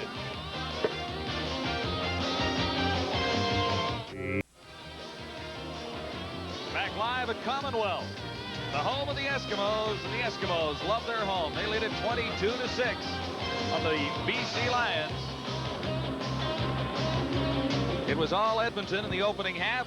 Tracy Ham had rather brilliant first 30 minutes of football here tonight. Yes, he did. And as Peter Watts will show you in a few minutes with the statistical story, you'll see that the 4 turnovers were also a big factor in the success of the Edmonton Eskimos.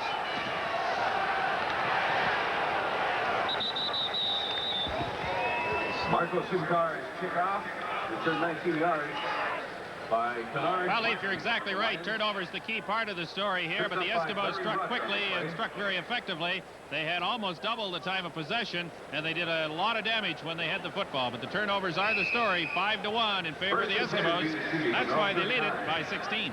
Time of possession also a key factor. The Eskimos were able to drive for a couple of touchdowns. The BC Lions had a couple of drives fizzle in Eskimo territory.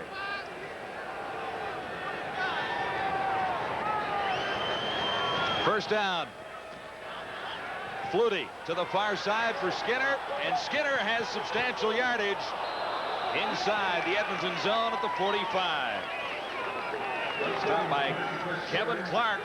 Good call, good play.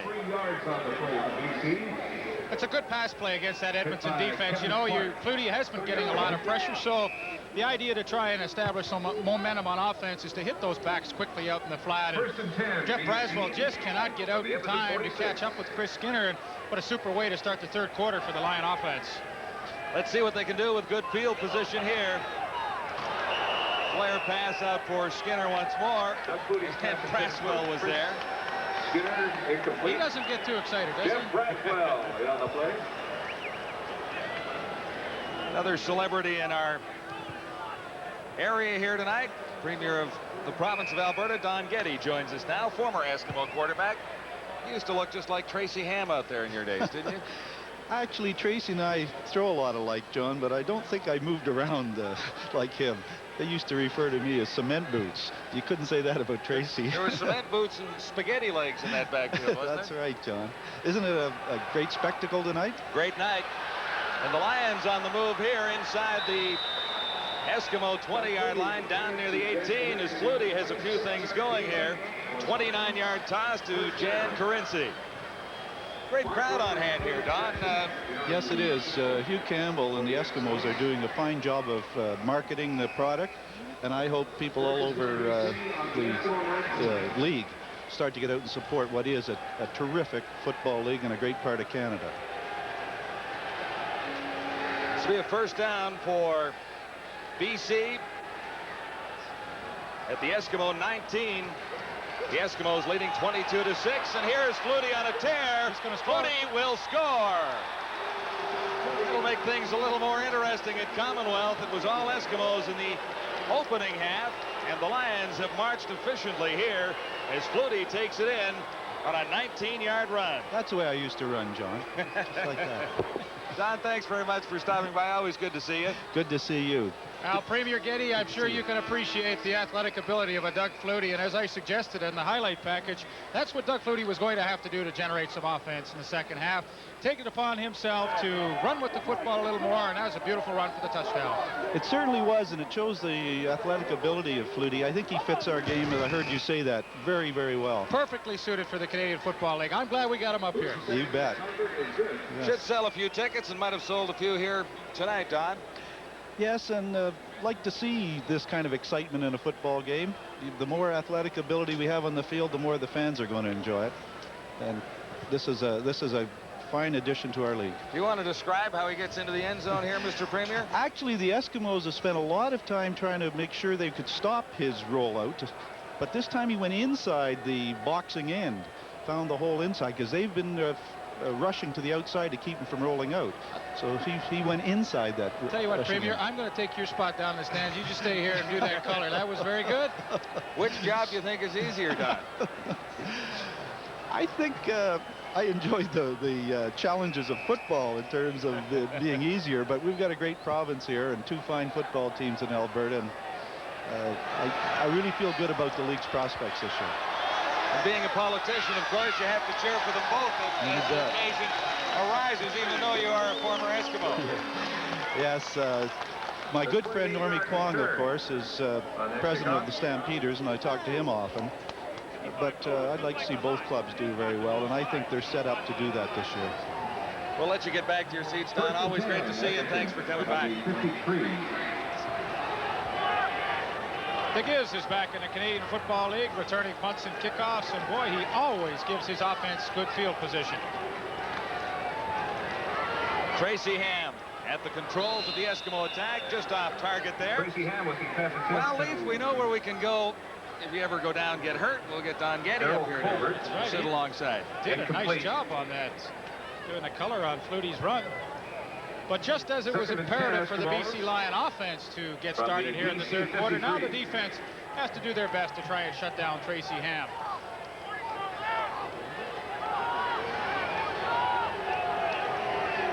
Second and 10 Eskimos at the 52. Ham looks to convert. Richards got one hand on it. Would have been a tough catch. Ooh, that would have been a beauty.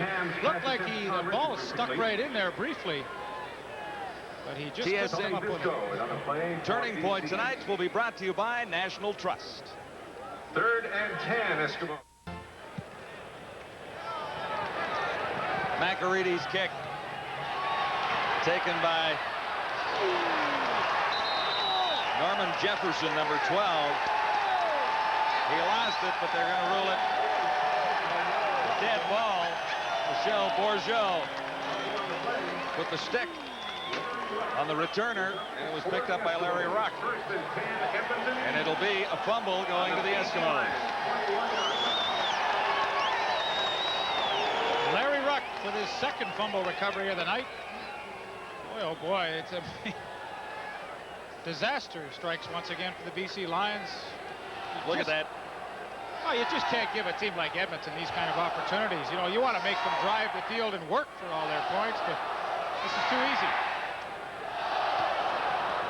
Reggie Taylor once more. 3 yards for Taylor. Second and 7. Second and 8 carries, 43 yards. BC 17.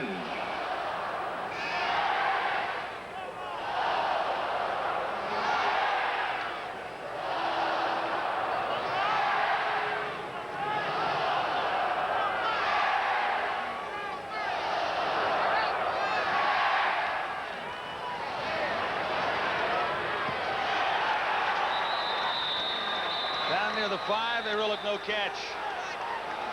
Keith Wright.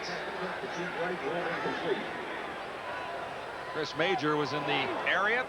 3rd and 5. We'll have a look. The one official who has the best look at it from the middle of the field says, no way. Mr. Wright, you did not come up with the football. Under the clock after the 3rd quarter. Grade 3. Down to section Y, wall 38. So that's a little bit of a break for the BC Lions. The turnover will only cost a couple of points. Ray McAreedy on target this time. He missed a couple, but he's back on the mark now. Eskimos continue to hang on to the lead on the British Columbia Lions. The Lions have a touchdown in the 3rd quarter, and it's 25-13. Back live at Commonwealth Stadium in Edmonton. John Wells along with Leif Pettersson and Peter Watts. Great night for football, great stadium, good crowd here. Well, this truly is a beautiful stadium, and the only grass field left in Canada. It's in excellent shape, always has been. You see the Lions score, how the Eskimos have done it to the BC Lions so far this evening, getting off to a great jump in the first quarter as they outscored the Lions 20-0.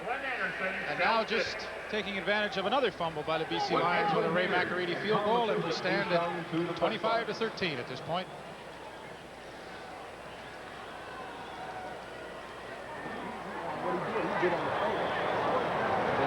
Ricky Foggy is ready in case he gets called on. That's nice of Scoreboard Productions to welcome us to Edmonton. Be alert on bootleg. In the eye, both just do like last time. Both start and tackle full. All right, if he gives you the back ball, pull back over, then tackle stays at home. Ready for Sincar's kickoff for the Eskimos after the field goal. Martin on the return. He's near the 35. Martin Sincar's kickoff taken by Kennard Martin. In there by Keith Gooch, Kevin Clark. Numbers on Doug Flutie. It is not all his fault that the Lions are in arrears at this stage of things tonight. Well, they had a couple of drop balls, and that really has hurt Doug Flutie. Once again, Mark Gastineau trying to get the proper cleats on to give him that leverage and explosion that he needs to try and get past the offensive tackles and pass rush. Right now it is up to the BC offense. Nice fake by Flutie. Time to throw. And grabbed by Emmanuel Tolbert. Out near midfield. 21-yard gain. BC offensive line doing an excellent job to protect for Flutie. The play action certainly helps to freeze everybody, but that time good sight lines downfield for Doug Flutie, only at 5'9", sometimes difficult seeing over the big lineman. Not the prettiest pass he's ever thrown. It was but not pretty. Emmanuel Tolbert did a nice job to concentrate and make that catch. And the Lions are just nicely into Eskimo territory now with a first down at the Edmonton 54. Flutie chased by Stu Hill. And Flutie has a first down. Took a pretty good hit, and a flag goes down. As Flutie is decked, he is also up. Jeff Braswell will cost the Eskimos some roughing yardage. Well, you knew at some point tonight he was going to do it. He talked about it in the paper, how he watched Flutie, and we'll hear the call.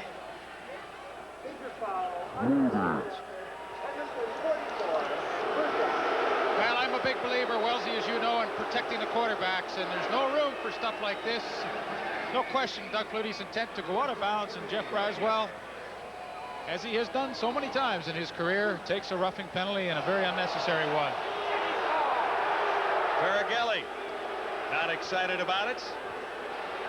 First down for the Lions at the Eskimo 28. Good run by Flutie, a penalty to Braswell, and Flutie takes off again, lost the ball, and the Eskimos have recovered. Turnover number 7. Dan Bass.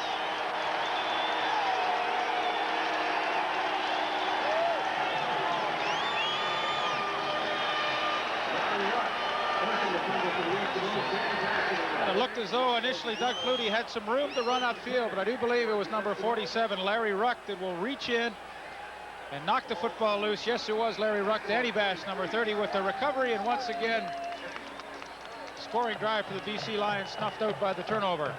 Great recovery by Danny Bass. He's been around a year or two, former Stampeder. has really been a star with the Eskimos, though. 11 years from Michigan State. Picked off by the Lions. Plas tipped the ball. And coming up with it is Tony Visco. Of the Lions. So he's had an impact. The old tip drill works for the BC Lions. Take over on the Eskimo 44-yard line. Tracy Ham delivers this football. You're going to see a tip by number 32, Willie Plas.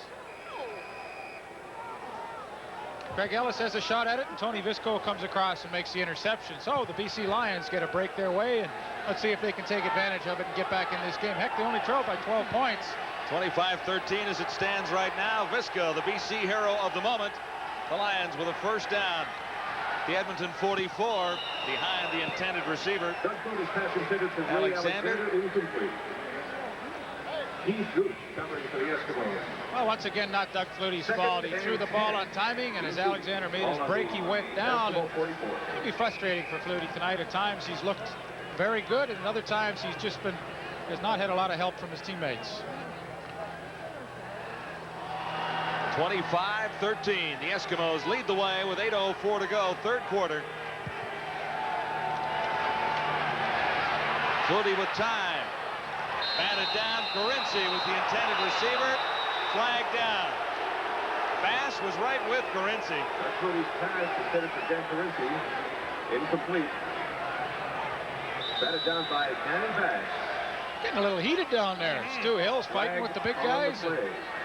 Danny Bass interference, I think.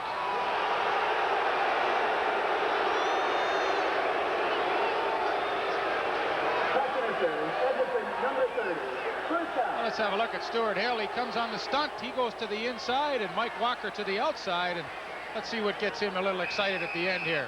Oh, yeah. I guess that little shot for me and Sinclair will do it. 37.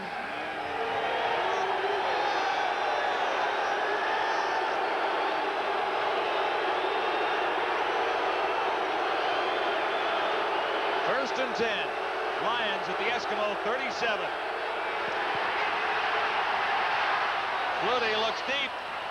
Great catch by Larry Willis. He has the touchdown. Larry Willis.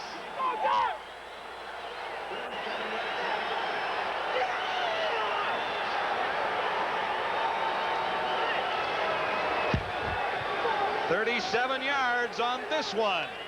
Wow, what a play by Flutie, and a smart play to go to the quick sprint out. He gets away from the pressure up the middle, and boy, he really relies on Willis to do a job at the end of this pass because their coverage was super by Andre Francis. Willis breaks to the inside and makes the catch, and as he did last year 14 times, comes up with his first touchdown in 1990. And what an acquisition he was coming over as a free agent from the Calgary Stampeders. Boy, that was some catch. There is Lou Pasaglia. Flags down. Pasaglia smacks it through.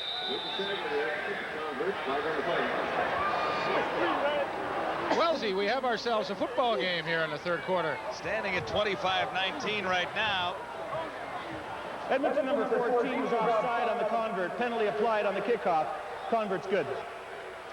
So there you go. You're up to the minute scoring summary from the referee this evening, Bud Steen.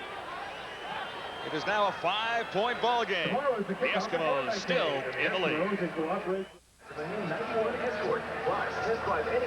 Larry Willis, first touchdown of the night for him. And that gets the BC Lions right back into this ball game. They are down by 5. The scoring drive covered 43 yards. A couple of plays. Braswell setting things up and finished off on a 37-yard pass to Larry Willis.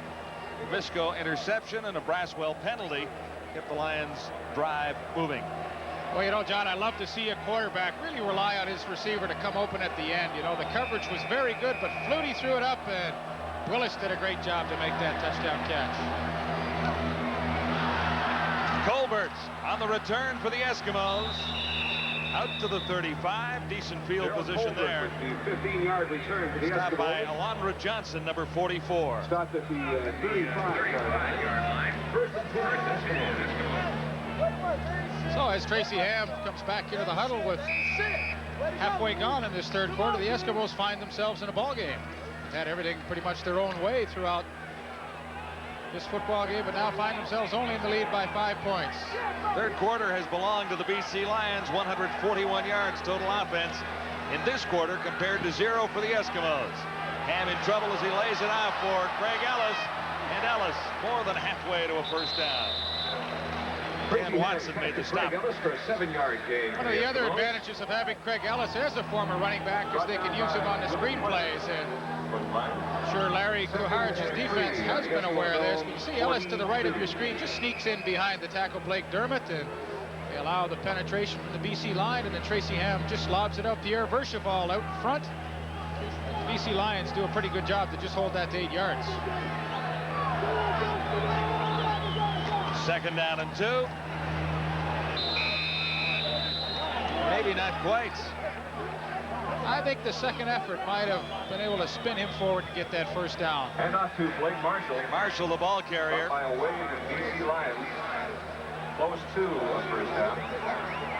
11 touchdowns on the ground last year for Blake Marshall. Of course, that ranked him second in the league. Let's go. Farragelli has seen the momentum of this game turn slightly here in the third quarter.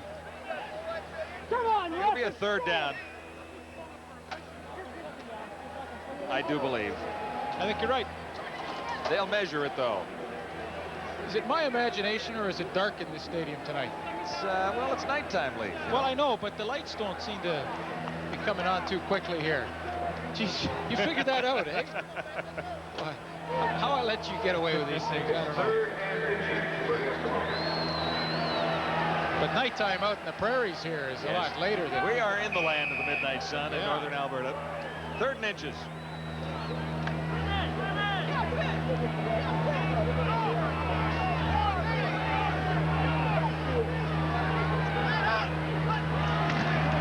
Flag down. Could be Tracy Hamill. early movement from the BC Lions inside. BC was offside. First down, Edmonton. Well, little doubt about that anyway. I mean, the Eskimos were not about to be denied on 3rd and inches. Pretty tough to stop the quarterback, Tracy Ham, on 3rd and inches. So you try and cheat a little bit. If you don't get caught, maybe you stop. If you get caught, they were going to get the first down anyway. Got to be sneaky every once in a while in this game. That's the Eskimos' first down, 3rd quarter. The Lions have 8 already and a couple of touchdowns. To make this interesting, now Ham. Keith Wright, and right on the first down marker, 50. To Keith Wright, complete for first down. Anthony Drawhorn up to make the stop. The Eskimo receivers really do a good job running the hook patterns against zone coverage. They seem to always find the lanes, and Tom Richards took it a little farther inside, and that opened it up for Keith Wright between the defensive backs, and he ran an excellent pattern. Once again, a good throw by Ham. Ham high that time. Wright, the intended receiver, once more. The same pattern. He was open, just the ball delivered a little high. As he has enjoyed all night, though, Tracy Ham getting great protection from that offensive line. The veteran Rod Conop, the MVP offensive lineman last year in the Canadian Football League, anchors it, of course, at the center spot. Ham ad-libbing. He's on his own, and he'll have a first down. Flag back in the Eskimo backfield. Did you spot holding? Well, Trevor Bowles is walking the other way, and that would tell me that it's probably coming back. No question that Rick Ryan, number 8, will make that decision, I'm sure, to bring that ball back, as Tracy Ham had indeed picked up the first down. 12-yard Major gain. foul, spearing, Edmonton number 66, 2nd down repeated. It's Trevor Bowles, number 66. Well, probably what happened, and maybe we'll get a look at the left side of your screen. There's Gastineau working on Trevor Bowles, and I'm sure as Gastineau is down on the ground, Trevor Bowles probably gives him a shot with the helmet. There he goes. Yeah, no question about it. There you see to the left of your screen. You know what? That's a good call. 2nd and 25 for Ham and the Eskimos. He airs it out, sideline toss, and out of bounds. It was Taylor. The intended receiver, coverage supplied by Chris Major. Well, finally the BC Lions in the second half are getting a few breaks. That penalty on Trevor Bowles cost the Edmonton Eskimos a first down, and the defense has tightened up a little bit here in the third quarter, and they will get the ball back, only trailing by 5. And Joe Farraghelli, if I was him, I would be a little upset. He's seen this game go from a 20-point lead in the first quarter now down to 5, and momentum definitely shifting over quickly to the BC Lions. Ray McEready back at his 31. Big charge by the Lions. There'll be no return as it goes out just inside the BC 40. So the Lions will have good field position when we return for their first down. The worried look upon Joe's face says it all. The Eskimos have had their lead disappear. 6:49. Live coverage of the Players Limited International starts on Monday, the 22nd of July. 2 draws daily live on TSN. That's from the National Tennis Center at York University in Toronto. Great tennis as always. Coming up next week on TSN. And Brian Gitko, the new national champion, won the Sun Life Nationals last week at the Ontario Racket Club in Mississauga. He gets a direct entry into the Players, and well, I'm a huge tennis fan, and I was really happy to see Brian Gitko, a nice young man from Welland, Ontario, win the Sun Life Nationals. And move on to the Players, which is now he gets to play with the big boys. Yeah, and it might be a little different, but we'll wish him well as the Canadian champ goes in against many of the best in the world. Is there Lendel's coming, McEnroe's coming, Zagassi, Connors, Michael Chan will be there. Great lineup. Of course, our pal Jim Van Horn will be back too. Peter Burwash will be there. First and 10 BC on row 41. Chris Sedens will be providing all the courtside commentary and interviews with the players. Should be a great week of tennis. We could be in for a big finish in this football evening at Commonwealth. The Lions have stormed back, and this is a big hole for Chris Skinner.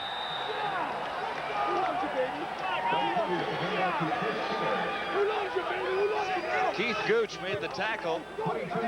Skinner grabs 22. Nice job up front, number 58, Rocco Romano turns out to tackle Mike Walker, and Skinner finds a little opening, and Danny Bass, who doesn't miss too many tackles, misses one there, and Skinner gets out in the open field, and watch out, here come the Lions. First and 10 BC, Edmonton 47. Flutie down the sideline and missed. Kennard Martin that time. There's Chris Skinner, originally from Bishop's University. Nick Araki, one of the all-time great tight ends, was also from that school. You'll recall him. Good move to get Chris Skinner over to the BC Lions in Ottawa. They were set at their running back positions this year, and for Skinner, a nice move to get to BC. He is a former Eskimo who spent last year in Ottawa. Second and 10 Lions, Eskimo 47. Let's see what Flutie can do here.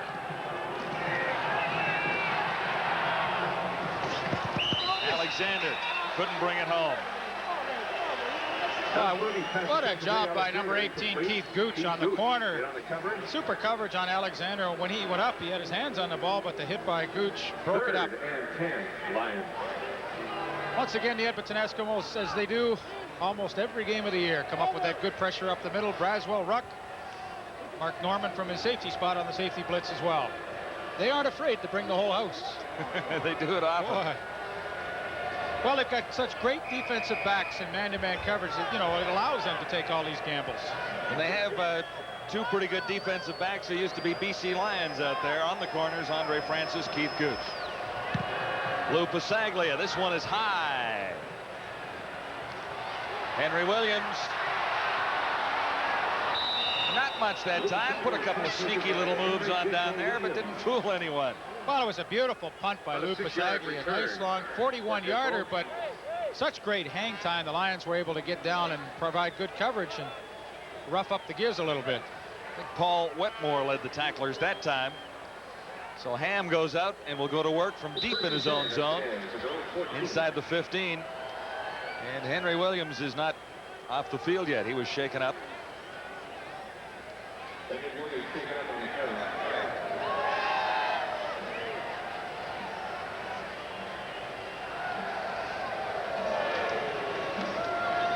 And we can see how it happened.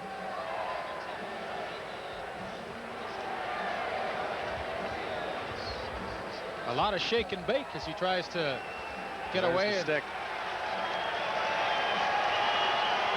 It's actually Henry coming in and supplying the biggest hit. But Henry Williams now goes to the sidelines. McGinnis is only 5'6" and 185 pounds, but he's a pretty tough customer.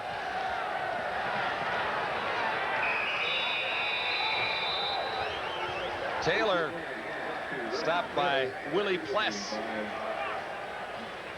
And there was no yardage there.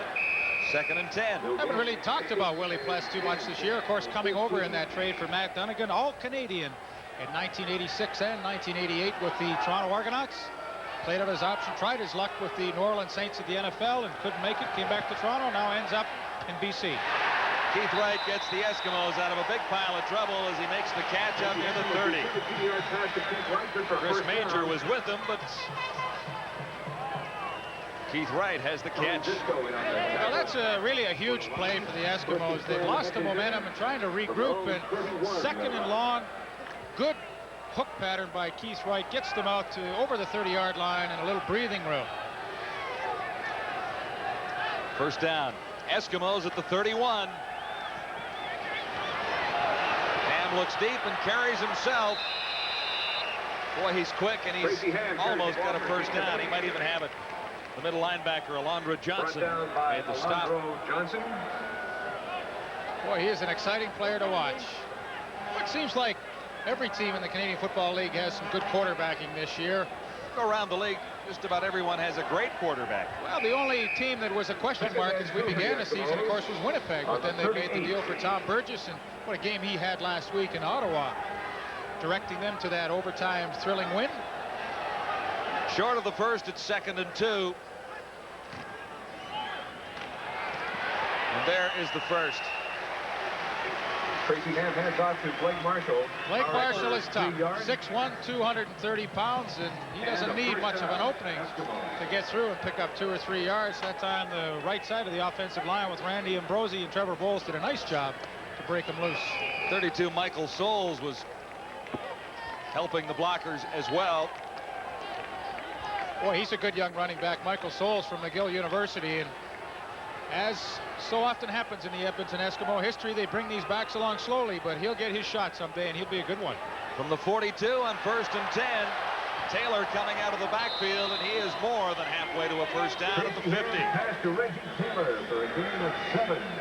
Watson and Trudell making the stop for BC. For the Eskimos. Oh, nice job by Tracy Ham. He's recognized that pretty much every time on first down, the BC Lions secondary is sitting back in its own coverage, so he just runs a little 3-man pattern to the wide side of the field. And as they drop off, we'll see everybody dropping deep. That leaves Reggie Taylor open in the flat. And boy, you let him catch it at 5 yards, he could run for a few more, and it's a great call on first down. This is 2nd and 2. And there's the conversion for the first down. Big run by Marshall. Michael Souls corrected. Marshall is 22, Souls is 32. And you talked about Souls a second ago. Out of McGill, a second-year Eskimo. Well, he was the first-round pick back in 1989, last year by the Eskimos. And, well, you may wonder why with so many Canadian backs they would take a Michael Souls, but they knew the value of his running ability. And, boy, he's going to be a blue chipper down the road for the Eskimos, and a great run right there. A 45-yard gain for the Eskimos to end the third quarter at Commonwealth tonight. The Eskimos lead the way 25-20 and threaten to add to that total as we head to the fourth quarter on the TSN Game of the Week.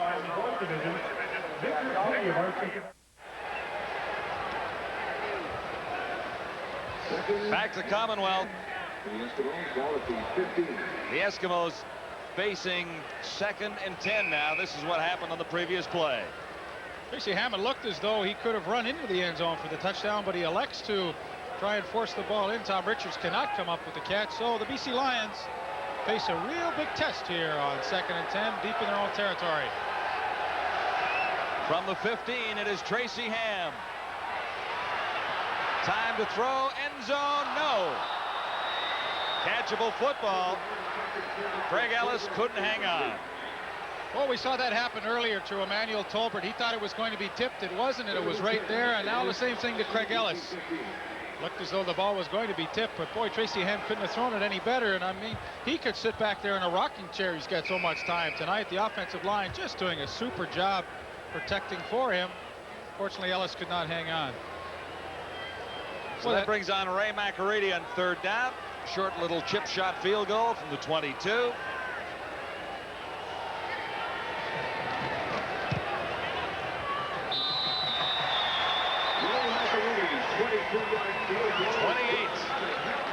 To 20 for the Eskimos now. McErady has hit 2, missed 2, and hit 2. Deuce is wild. 28-20 the score as we start the 4th quarter. 21-18 the first downs. That BC Lion defense, I think, has played a lot better since the early part of the 2nd quarter. Flutie seems to have recovered his poise a little bit and maybe changed his cleats because he's got better traction now than he had in the first half of the game, guys, and he's throwing the ball much more effectively as a result. Ball game still on the line. We got a good one at Commonwealth Stadium. Eskimos had an early lead, first quarter, 20-0. BC came back with 2 field goals in the 2nd and 14 points in the 3rd quarter. And that's where it stands, the bottom line as of right now.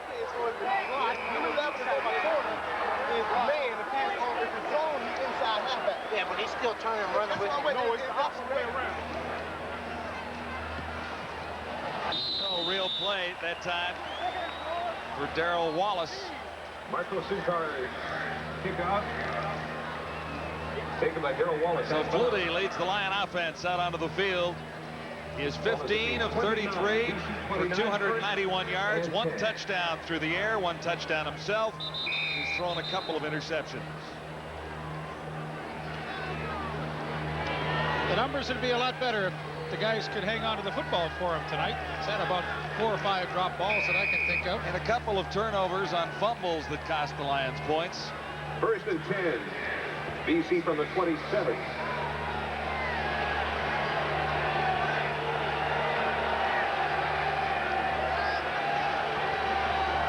From the 27, Flutie out to the far side for Kennard Martin.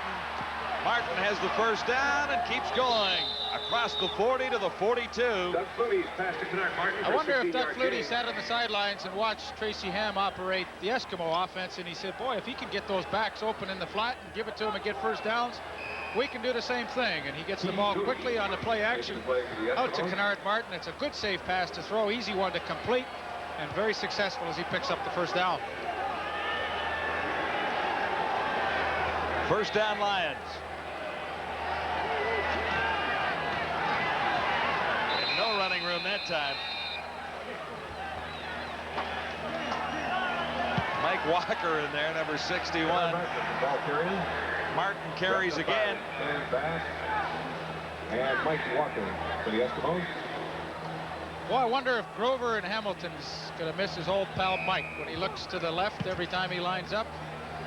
Mike Walker, 3 years in a row, an All-Canadian. Great 8-year career. Nice guy. Oh, enjoyable guy to meet. Super guy.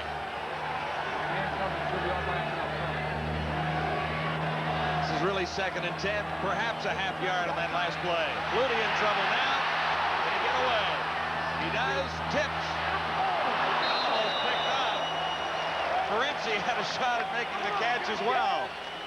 Flutie's pass intended for Emmanuel Tolbert, incomplete. Well, Flutie does a nice job to get away from the pressure. And pretty good block on Michel Bourgeot coming up right here. Larry Clarkson peels back, and Flutie has some good sight lines downfield, but he really tries to force this ball into Tolbert.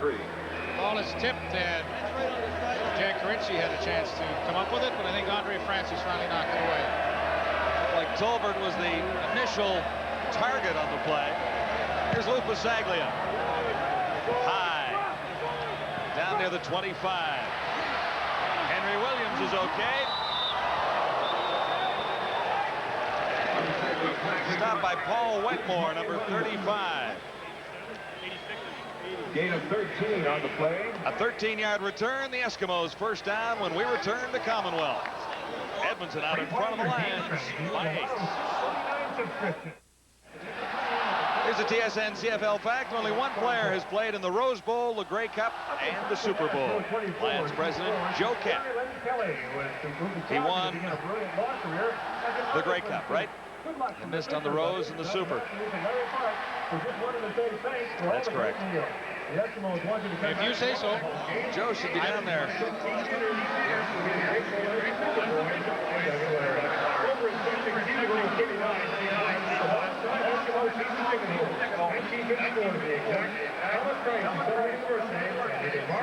First down Eskimos at the Edmonton 43.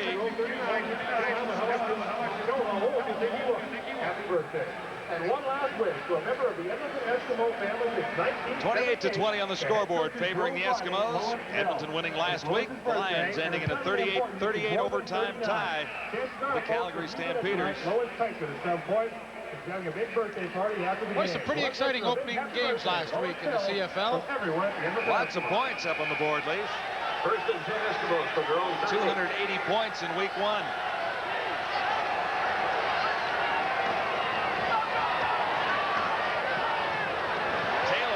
Going. He's a tough running back to bring down. Ryan, number 8. The Lions safety made the tackle.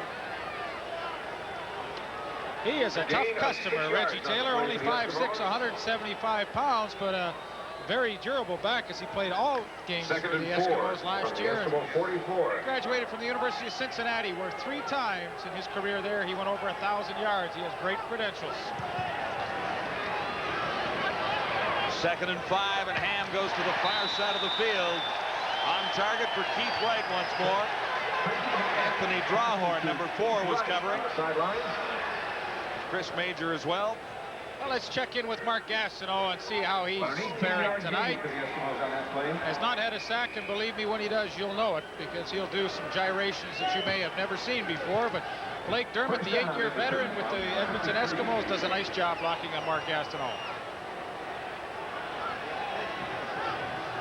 1st and 10, Edmonton. Ham, near sideline. Another completion. Henry Williams. Little guys in the Eskimo offense having a pretty good night. Well, the Giz is a good one. He has lots of flair, and he's turning out to be a pretty good receiver. Pushes hard to get Norman Jefferson deep, breaks to the sidelines, and the ball right on target. On the BC 33. The Eskimo drive continues. First down at the BC 33. Right down the play.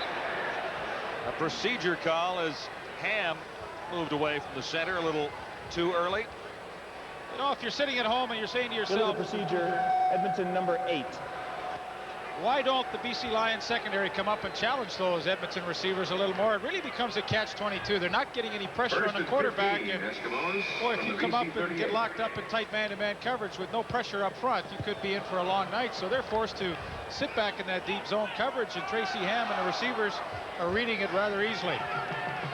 This is 1st and 15, Edmonton now. Back at the Lion 38. Ham threatened to run and got it all back.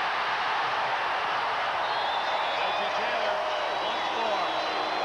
Slight delay coming out of the backfield, and Taylor turns a big first down for the Eskimos. Chris Major over to make the stop after a 30-yard gain.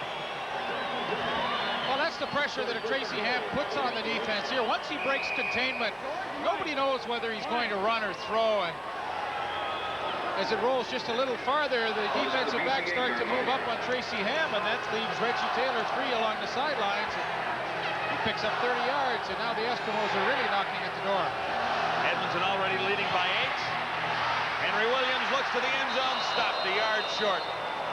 Willie Pless was there.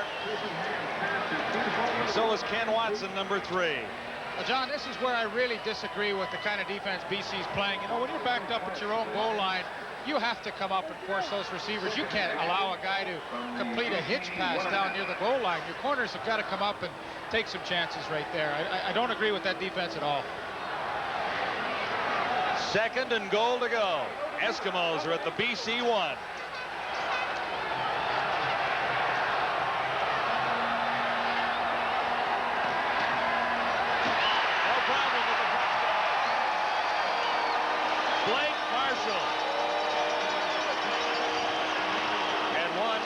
Week has won tonight. An awful lot of weapons in the Eskimo offensive arsenal. Well, they really run that short yardage offense so well. Good blocking up front along the left side. Blake Dermott, Pierre Bercheval. Good kick-out block by Michael Souls and an easy trip into the end zone for Blake Marshall. This is going to be a good shot right here. There you see Chris Johnstone also with a good block. Well, when you're 6'1" and 230 pounds, it's pretty difficult to keep him out a yard away. So the truck will use up a little more gas here in Edmonton as it makes its way one more time around the field. Kurt Browning, who was with us in the first half, I think is on that truck down there right now as it roars around Commonwealth Stadium. I'll tell you, if they have a year like they had last year, they're going to have to switch that thing to propane to save a little money. You're in Alberta, though. This is oil country. Sure. And the Eskimos are comfortably in the lead once more.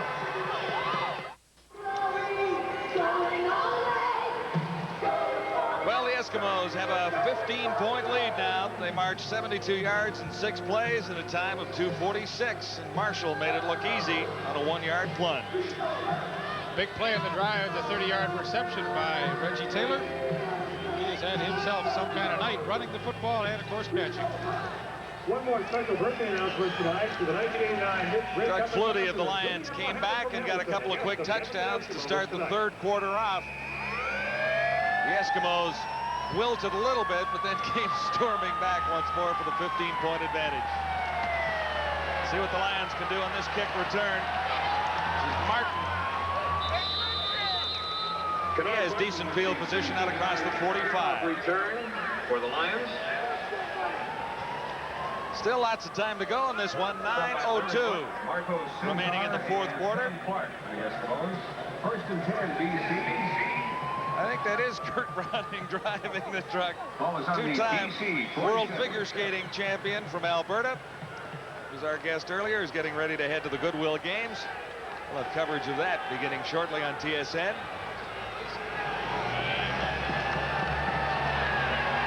Back to the live action. Tolbert makes the catch. What a great pass from Doug Flutie. Andre Francis made the stop, but that pass was right on the money. Well, you know, as a receiver, you get excited when you see this happening. They catch him in his own coverage on 1st down, and there's a natural lane where you see the middle safety, Mark Norman, 23, can't get over in time. Neither can the corner, Andre Francis, and a perfect strike by Doug Flutie into Emmanuel Tolbert. First down, BC. Flags are down, and so is Flutie near the 30. He slipped there. Gain of 3, but where the flags were thrown, it looks like it might be coming back. Holding against the Lions would be the initial indication.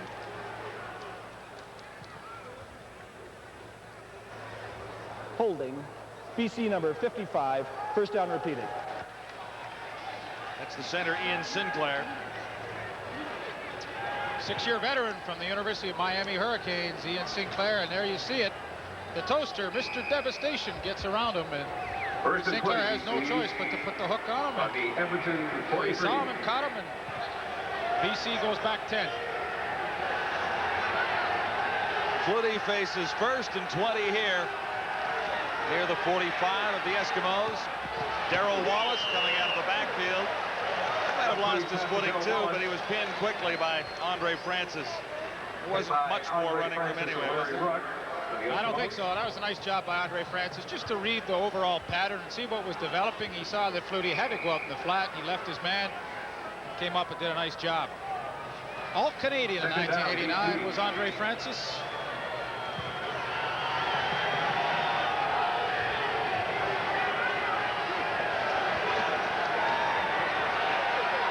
Second down and long.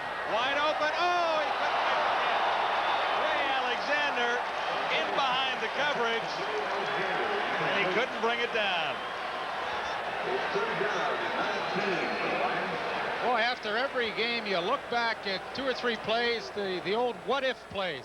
What if Alexander had been able to hang on to this football and Flutie had thrown it just a little bit better? They'd be right back into this ball game. The old what if.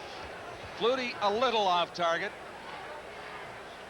but it was a possible catch. Well, I think it was. Well, you only get so many chances in a game, and you hate to throw them away. Lou Pasaglia, 49 yards out. And he gets there. Could be an important field goal as time goes on. That's a great hold by number 27, Jan Carinci, too. Bad snap behind him, and he did a super job to get it down on the tee. And Lou Pasaglia, as he has done so many times throughout his career, puts it right down the middle. There's Mr. Versatility, number 27, Jan Carinci. You could name every position on the team except the lines and linebacker, and he's played it. Played in the secondary. Last year we saw him in a game in Calgary with injuries. He played both ways, played slot back and defensive back, and you saw the nice hands to get that ball down on the tee, and that's a great job by the holder. First down, Eskimos at the 35. Taylor once more. Willie Plass made the tackle. Guys are sharp on those replays tonight. Larry Isaac, our isolation director tonight, coming up with some great shots for you.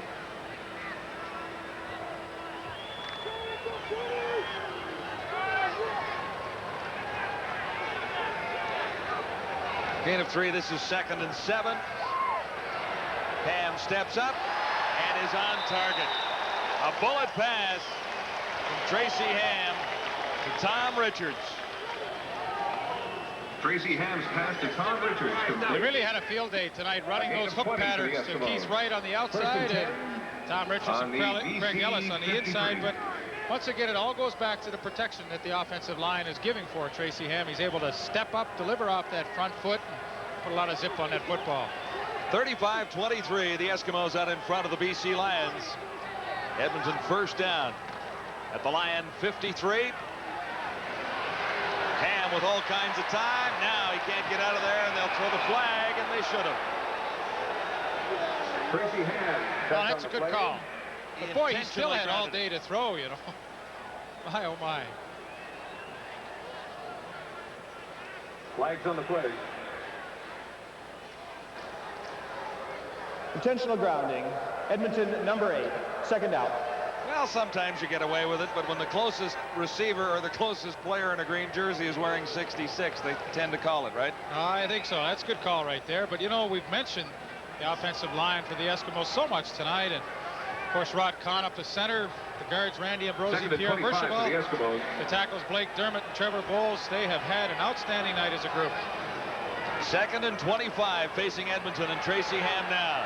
Ham gets out. He has a chance to make it all the way. That's incredible.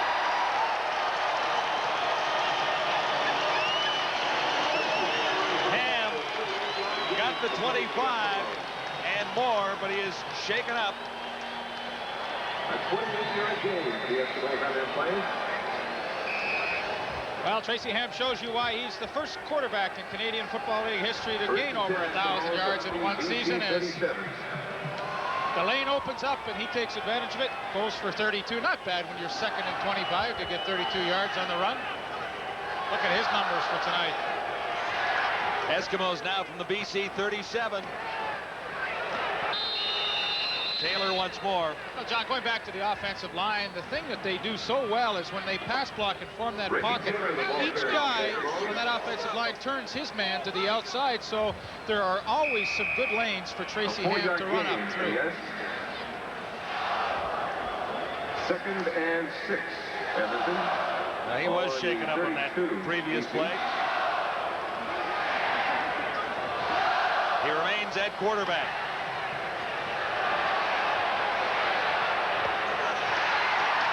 Secondary receiver, he had all day.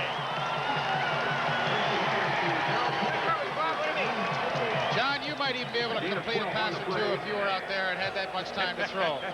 Daryl Colbert on the receiving end. I mean, not one guy is within 5 yards of him when he threw it. He probably had 4 or 5 seconds to throw. Pretty tough on your secondary when there's no pressure up front. The Eskimo drive continues with another first down at the BC 20 this time. 3:46 to play, fourth quarter. 35-23. The Eskimos comfortably in front.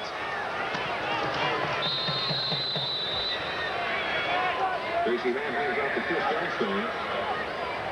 Johnstone is in there at running back. Game 3 on the play. We have Chris Johnstone, 2nd and 7 Michael for the Souls, Eskimos.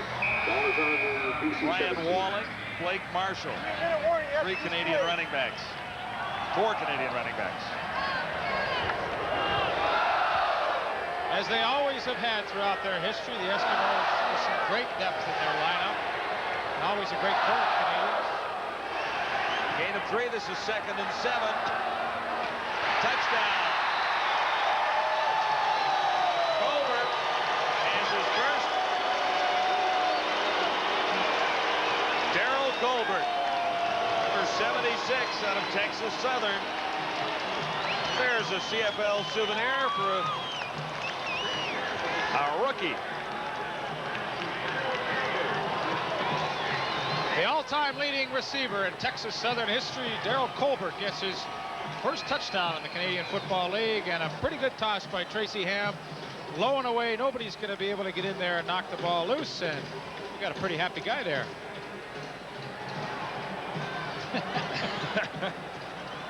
They've been working on the celebration dance.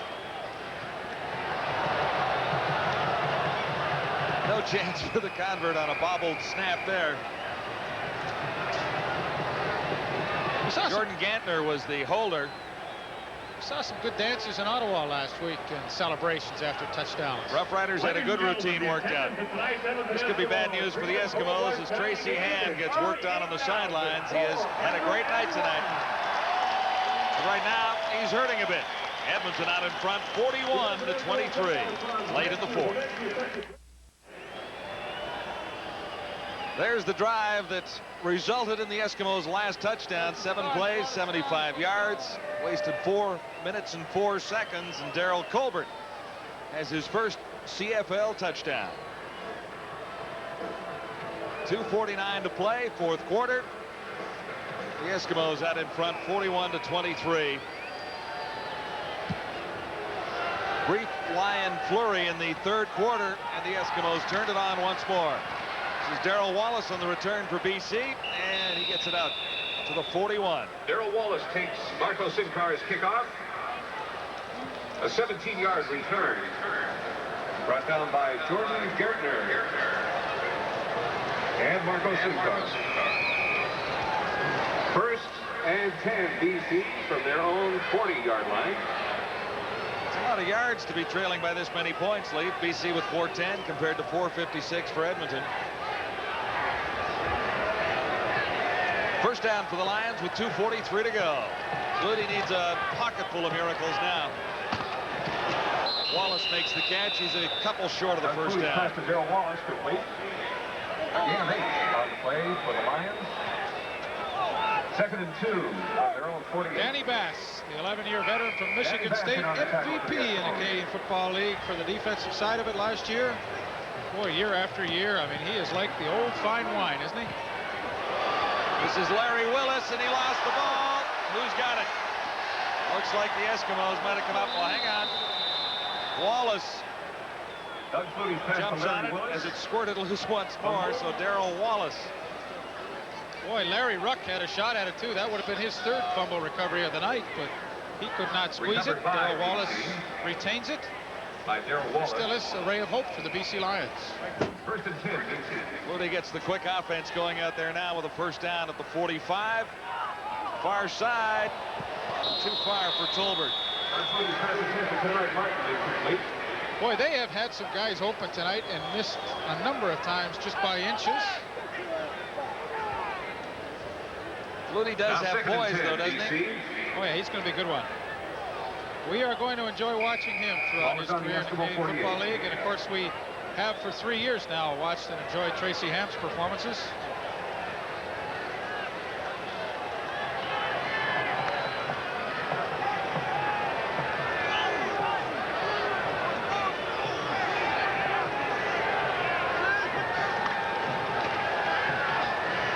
second and 10.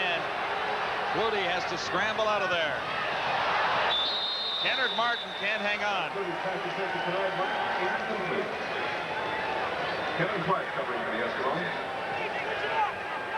Pretty much the story of the night for the BC Lions. Came close a number of times, but just didn't take advantage of their opportunities. 3rd and 10 now. One last gasp. 41-23. Edmonton out in front. That last touchdown, Edmonton touchdown, has cleared this place out in a hurry.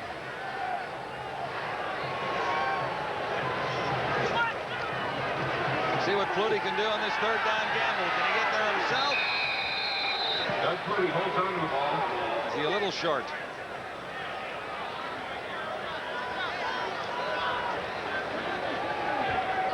Jeff Braswell helping. Close to a first down on the play. They'll measure it, though. I believe he's short, and if he is, that will be yet another turnover for the BC Lion offense tonight. One of the signs in front of Section Z. That would be number 8. Any portion of the football, and he's about a yard short.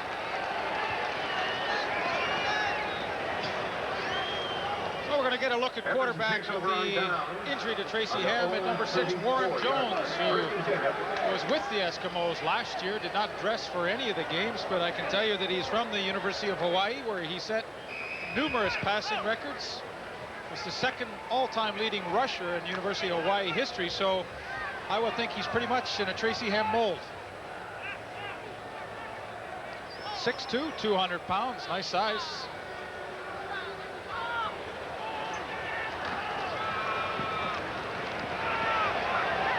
Michael Souls. He had a big run earlier in the night. 45-yard gain earlier, I believe. That sounds good. Michael Souls, the all-time leading rusher in McGill University history. Opportunity to watch him in the Vanier Cup a few years ago, and he's an exciting player, and boy, I know he's going to have a great career in this league. And as Edmonton does so often with their young players, they bring them along slowly, let them get comfortable with the system and the offense, and when their time is ready to start, they have all the equipment, and Michael Souls is going to get that opportunity down the road. Minute 49 to go, 4th quarter now. The Eskimos heading for their 2nd straight victory of 1990. With a 41-23 lead and possession of the football out near the 45. Where it is 1st down, Edmonton.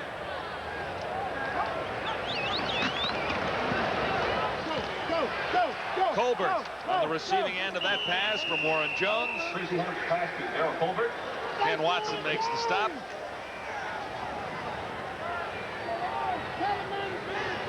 A lot of people might say, you know, you got an 18-point lead, only a minute and a half to go. Why would the quarterback throw the ball? But you know, it's tough for these guys to come in off the bench and just hand off. You know, he wants to try and get some experience and have some fun throwing the football. So, you know, I don't disagree with this at all. Let the guy play and let him have some fun out there. Picked up 8 yards on the last play, so this is 2nd and 2 from the 53. Eskimos convert for another 1st down. Warren Jones hands off to Michael Souls. Souls gets another carry. 1st down for the Eskimos. Next week, we're in Saskatchewan for the Stampeder Rough Rider game on Friday night on TSN. Where you and I first met back in 1974. Was it 74? 1974. You were a little wet behind the ears. Uh-huh. So was I. You were getting your feet wet in broadcasting, and of course I was starting out with the Saskatchewan Rough Riders. Boy, I loved it out there playing. We will have a good time going back to Regina next week.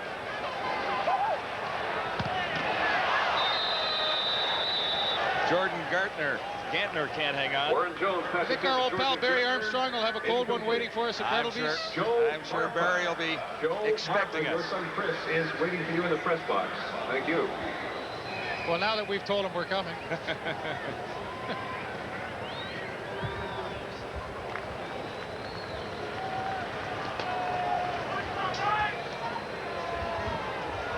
Just 36 seconds remaining. The Eskimos comfortably in control. This is 2nd and 10. Edmonton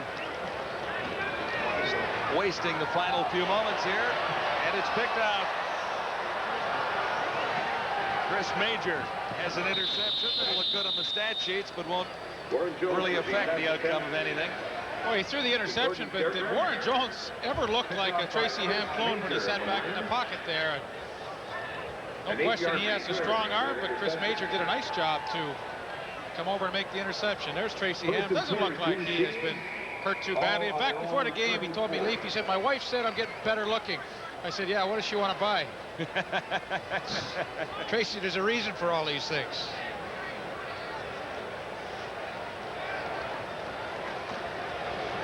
Final flurry for Flutie and the BC Lions, almost picked off as Flutie was high on that pass intended for Doug Flutie's pass attempt to Ray Alexander, incomplete. Alexander. Keith Gooch had a shot at an interception. Well, I think from this ball game tonight, Doug Flutie has to sit back and say, you know, I didn't play poorly. My guys let me down a little bit, dropping some footballs, and had they made some catches at key times, the BC Lions could have found them right in the thick of things at the end here. But I don't think Doug Flutie should be too disappointed by the performance of his club.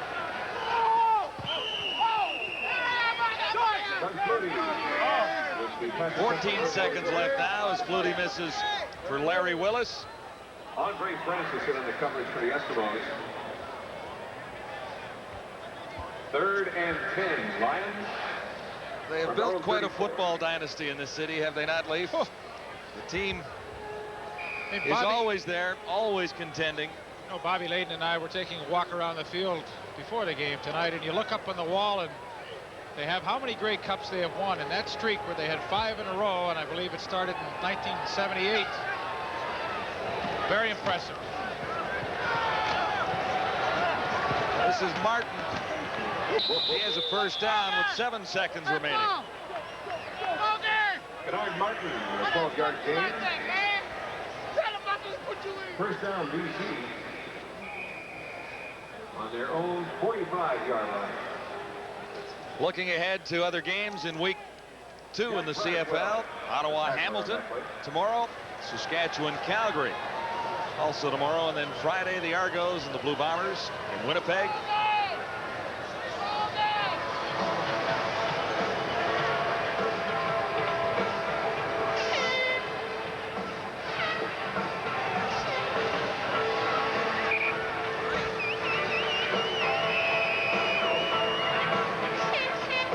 Looking ahead to week 3, the Lions get the Blue Bombers next. That'll be a week from Friday. The Eskimos move in against Ottawa a week from tomorrow. Flutie airs one long intended for Alexander. It's a jump ball. And there were all kinds of Eskimo defenders around the area. Chalk up win number 2 for Joe Faragelli and the Eskimos. Another winning start at home.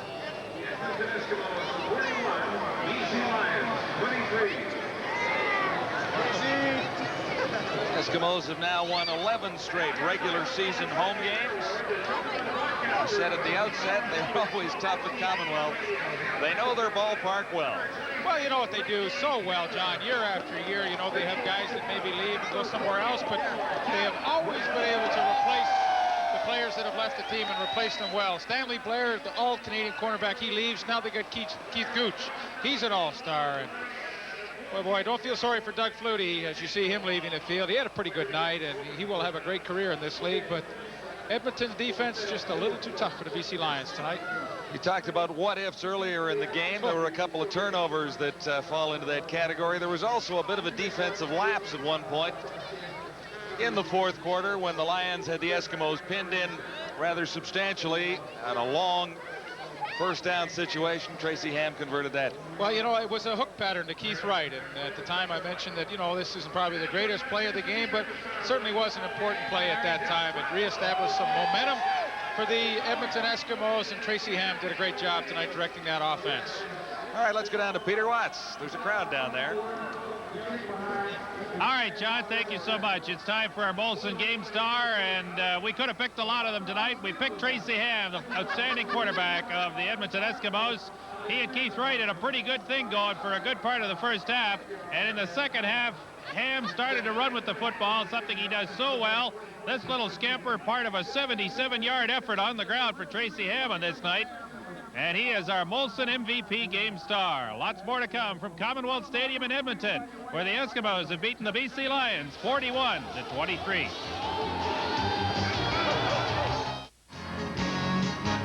Time now for the TSN Turning Point, brought to you by National Trust. We go back to early in the fourth quarter of tonight's game. The BC Lions had rallied within 5 points of the Edmonton Eskimos. But then Reggie Taylor got going on this little pass and run play with Tracy Ham. Ham scrambles around a little bit, finds Taylor open in the flat on the right-hand side, and this little scamper picked up 30 yards, and it was a great play by Ham and an even better play by Reggie Taylor.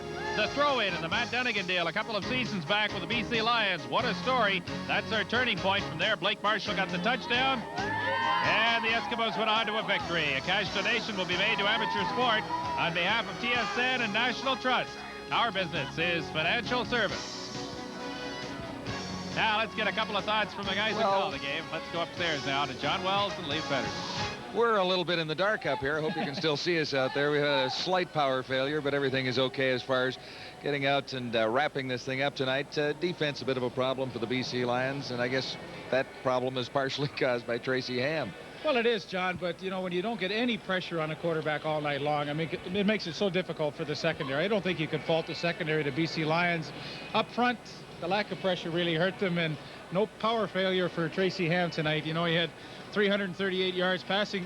Ironically, Doug Flutie outthrew him 372 yards, but of course the turnovers just killed the BC Lions tonight. Yeah, this wasn't Flutie's fault. There were a couple of turning points in the game. The BC Lions really came out and showed something, I thought, in the third quarter. And one break late in the third quarter, and it might have been at least a less substantial Eskimo win. Well, I was really happy to see the Lions come out gunning in the third quarter, and they made a game interesting for not only us, but of course the fans at home and the fans here at Commonwealth. And they got it to 5 points, but then Tracy Ham just took over. Reggie Taylor and all the guys, they're such a veteran team. They know when and how to make the big plays, and you don't see all the drop balls on their side and the penalties and so forth. They never beat themselves, and that's the key for a good club. And boy, they're off to a great start again this year. As you said earlier, a lot of what-ifs for the BC Lions here tonight. The Eskimos make it 2 in a row. The Lions still search for their first victory of 1990.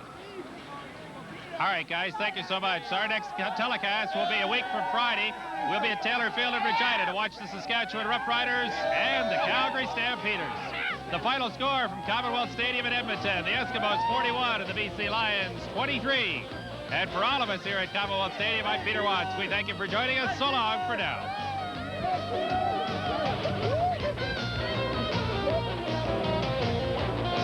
Molson CFL Game of the Week on TSN. An exclusive presentation of Molson Canadian, what beer's all about.